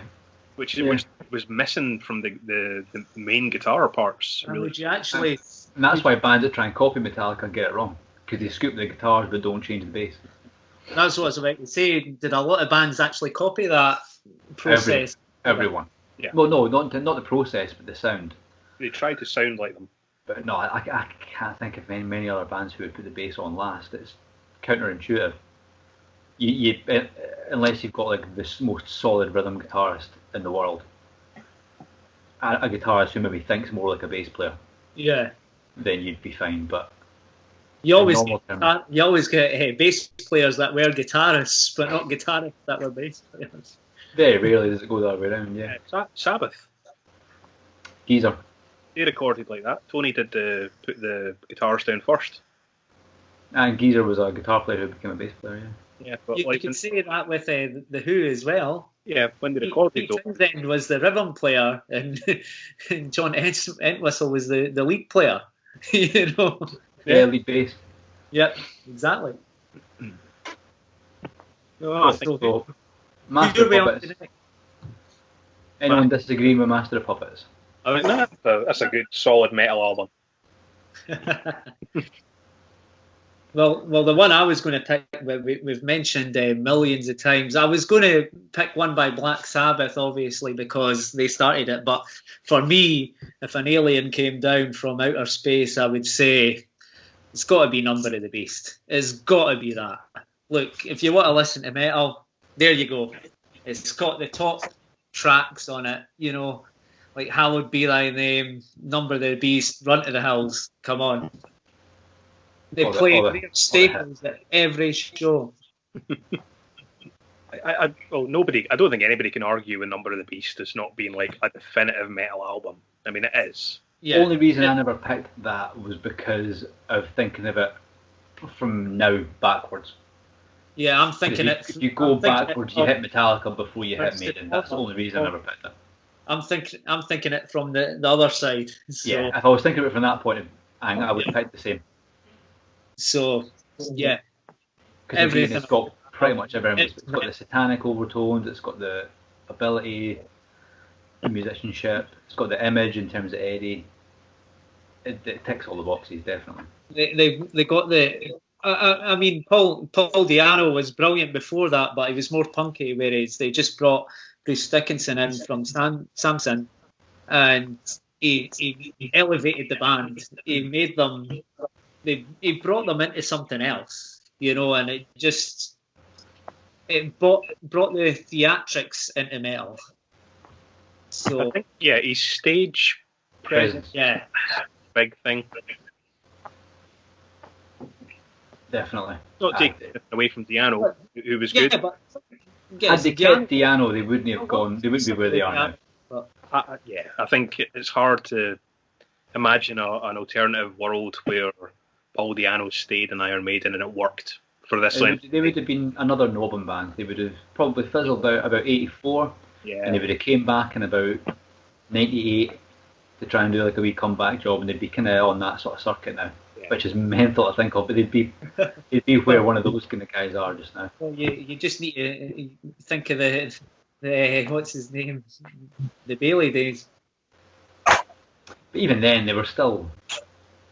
They'd done enough work right up off to that. the back, Bruce Dickinson stuff. So, Stu, but yeah, what you I got? would say. Well, I am going to pick, and I kind of went back and forth a few times on this. But I think to me, my Richie's really hoping that I don't pick another one. He's going to pull out his collection. I'm pulling out loads as backups here. So I'm going to pick a Judas Priest album. I know what you're going to pick. And he's got a few of them as well. I've seen them. He's shitting himself. For me, I think I know what he's picking. the definitive metal album, and I had three choices here, and I'm teasing Richie with this by not deliberately telling him straight away. He's probably got the three in front of him. I'm taking Defenders of the Faith. Yeah. Oh, Richie, you've got that. And I mean, like, I could have easily gone with British Steel because I think I love British Steel. There we go. It's a great album. Defenders of the Faith. It has metal artwork. It's got like a metal bean on the cover. And again, one of the reasons I could have picked Painkiller, kind of covers all that kind of stuff and the technical ability and things. But I think Defenders of the Faith is probably that point in Judas Priest's career where they became a proper technical band. That's when the shredding probably really starts. Yeah, I mean, there's little bits of it in Vengeance and British Steel and stuff, but I think Defenders of the Faith is the most techie at that point where the techie stuff came in. Mm-hmm. Yeah, you're probably right. Songs like The Sentinel. Yeah. It's probably one of my favourite songs of all time. Yeah.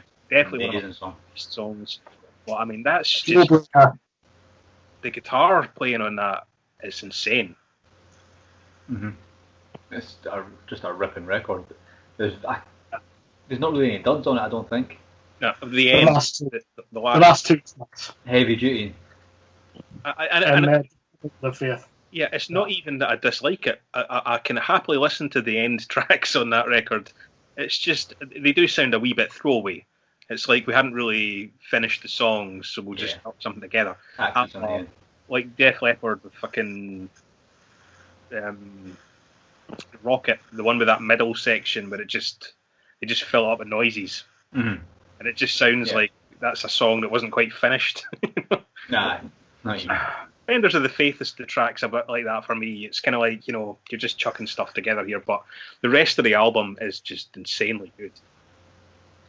Everything's killer on that. I mean, like things like Rock Hard, Right Free. It is. I mean, it had great hook choruses. Yeah. Had technical as fuck guitar playing, and the drumming was great and all that kind of shit, and it had some bass. And sorry, but come on, play the game, son.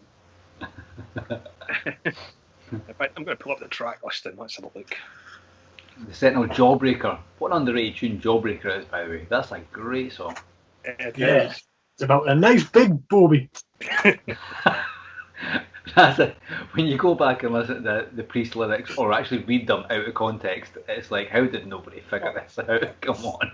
As an opening track, Freewheel Burning is just amazing. That's an amazing... Songs about motorbikes. That's what makes metal. Motorbikes and fast cars. Saxon being the case in point for their entire career. There's a song, Freewheel Burning, just as a little anecdote, which isn't going to mean anything to pretty much anybody else except for us here, so it's an in-joke. And in-jokes are okay. It's not even They're funny, they are, yeah. It's not even an in-joke, I suppose.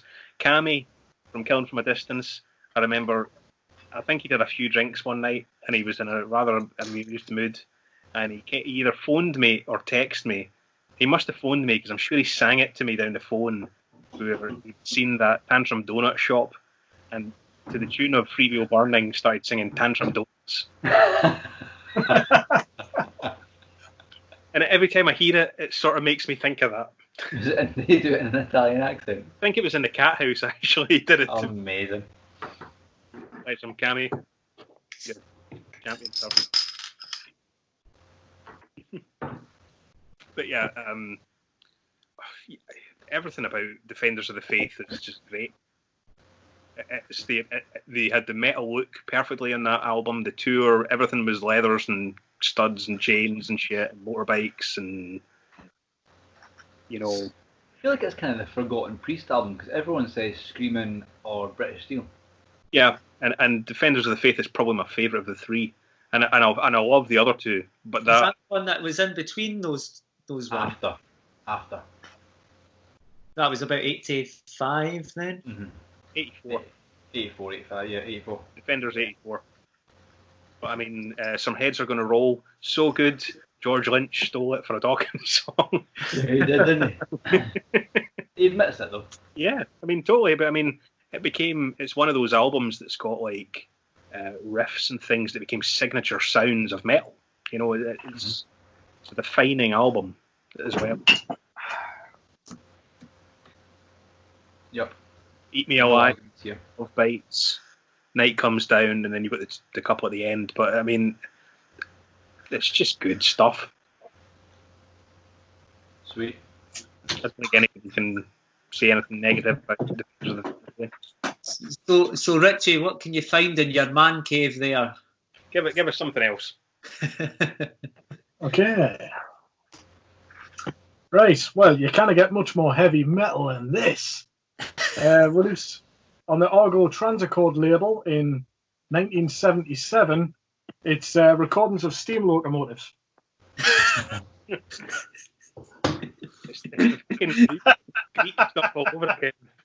It's almost as good as BBC Sounds Volume 4. Oh, God. I haven't got that yet.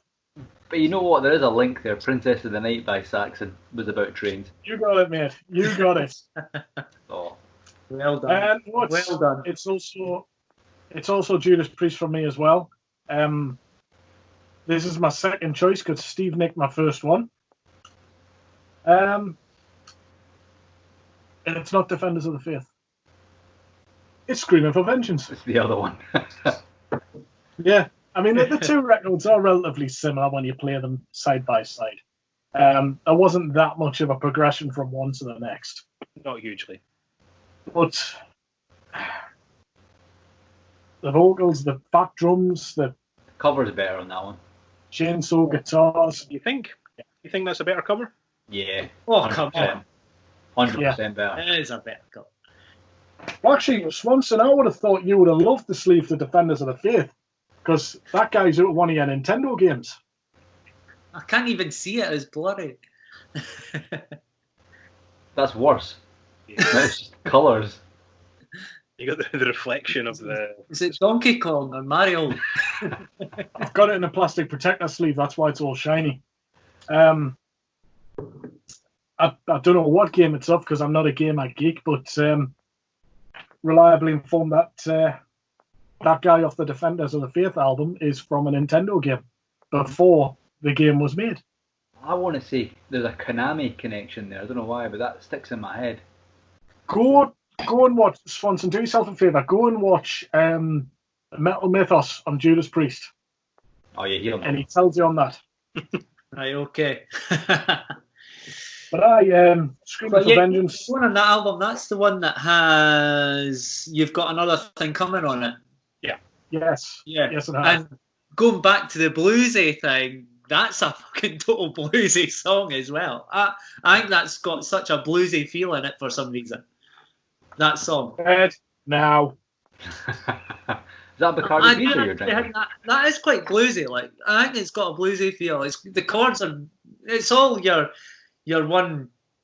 What's your bluesy thing? Is it 135 or 145? Fuck knows. But anyway, I do think that's got quite a bluesy feel to it. I'm going to back him up here. I think the same. Don't encourage him. No, Stu's talking sense. He can feel it. Well, I mean, Priest are unashamedly a band from the blues. Yeah, they're influenced by it. There's no denying. They all cut their teeth playing that same stuff. True that. They just went to the heavier end of it. They took the Hendrix baton and ran with that. Mm-hmm. Is that the one with Electric Eye on it as well? Electric Eye. Yeah, the song that you said you didn't like on the first podcast. Yeah, I know. I don't know if I like that song. I'm not sure. I do like Screaming for Vengeance, though. That is a good song. Oh, wait, there's another one on that album. Fuck, what's it called? Is it on the greatest hits of Judas Priest? You want to go and check that one? No, it's not. It's off of that album. One of the most famous songs they ever did. It's on that album. I'll wait there now. I'll need to. It's one of my. It's basically my best. Chains. Take these chains. Yeah, that's it. Break these chains. No, take these chains. You're going to say Take These Chains is a better song than fucking Electric Eye? Aye. That's a bold statement. Right. Better than Bloodstone. Fuck yes. Bloodstone's amazing. I love Bloodstone. Take These Chains is a fucking good song. With the guitars before the riff comes in. Now Steve's on my side, so fuck you, Steve. Take These Chains is a good. It is a fucking great song. It's a good song, but it's not Bloodstone. I like the intro to that, the reverb bit. They just reverb fucking drenched guitar. You have some sort of drums beating in the back as well, if I remember correctly. It's like. Priest were one of the kind of first bands that like using not samples, but they would use effects. Yeah.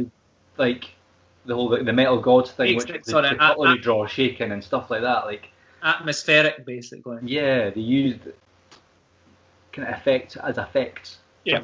Always liked that about Priest. Yeah, they were a band who weren't afraid to experiment in the studio. Yeah, I like that. Which is again pushing the boundaries, trying new things, being innovative. Yeah. I think that's why like bands now don't have that. We've talked about this before probably, and probably last week, but they don't have that struggle anymore to find a sound, so they have to go and invent it. Having everything available at the click of a button is a massive hindrance to creativity. And you get option paralysis because you could have everything. Well, it's not even in music. It's in film as well. Like if you hear somebody stomping, like while they're walking, you just put the effect in. You don't need to fucking record it, or a door creaking or something like that. Press the sample button. I was watching. Fun enough, I was homeschooling with the kids, and one of the things was I think it was music they were doing, but it was the woman that invented the Doctor Who theme tune. So a guy wrote it, but then handed it to this woman whose name I can forget, and I can't remember her name. But it was her task to create the music. Yeah. Synths didn't exist.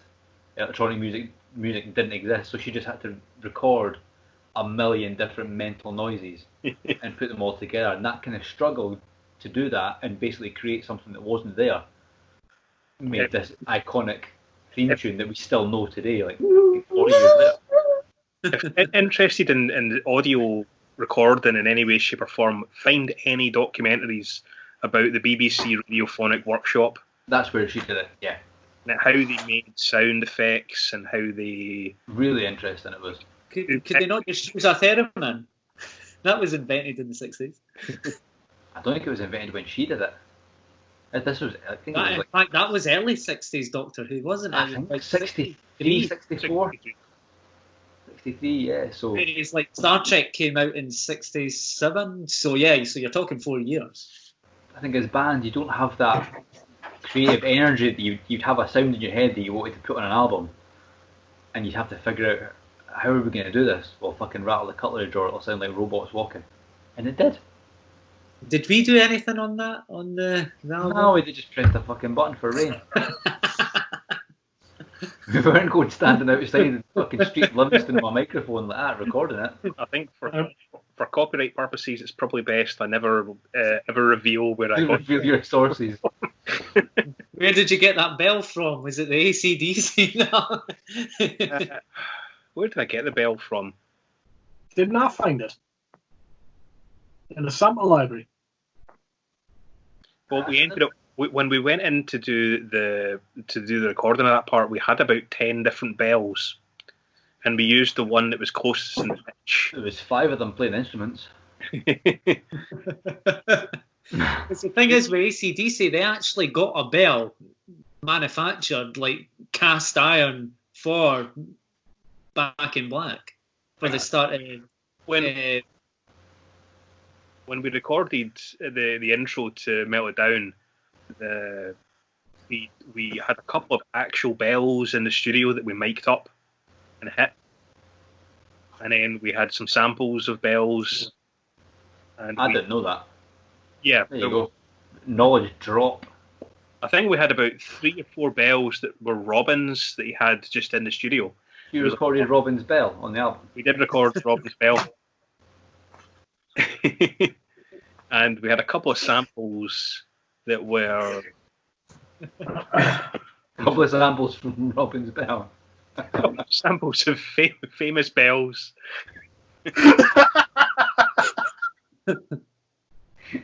And the end result was... And it's all gone to shit. Well, what it basically came down to for us was using the one that was closest in pitch to what we were using for the guitars for the key of the song. So it was pretty much, it's a wee bit shaky, but it was, to all intents and purposes, it was pitch perfect to the guitars. That's why we used it. It actually was. It was in. I know. Yeah, it was really in pitch. So, well. It was me to put it on there, so I'm quite aware of it. You auto-tuned it. So have we all went through our album choices then? I think we may be almost at the end of the I think we're pretty much done. I think that's some good choices. It's a bit of a lead into back to the sound effects there, and a bit of a lead into our special guest next week, if all goes to plan. When Raven recorded their first album, they wanted the sound of an army marching, but they couldn't get an army. So they got a load of plastic cups and had a guy basically just trod on them over and over. Yeah. And then put it on the album to get the sound of an army. I love that kind of stuff. I love hearing those little stories. So much more interesting than, we pressed a button for an army marching. Because see, like the things with sound effects, like we're actually so used to hearing them in movies, when we actually hear them in real life, it's like, that doesn't fucking sound right. Yeah. And it's the same with lighting as well, you know, it's like, obviously we're, apart from you, Richie, I can't even see you, but we're all quite lit up quite well because we know we have to have a fucking light on for the camera to pick us up. But Richie looks like he's in a pond. Yeah. I'm in a 70s porn studio, apparently. 70s porno with John Holmes. Yeah.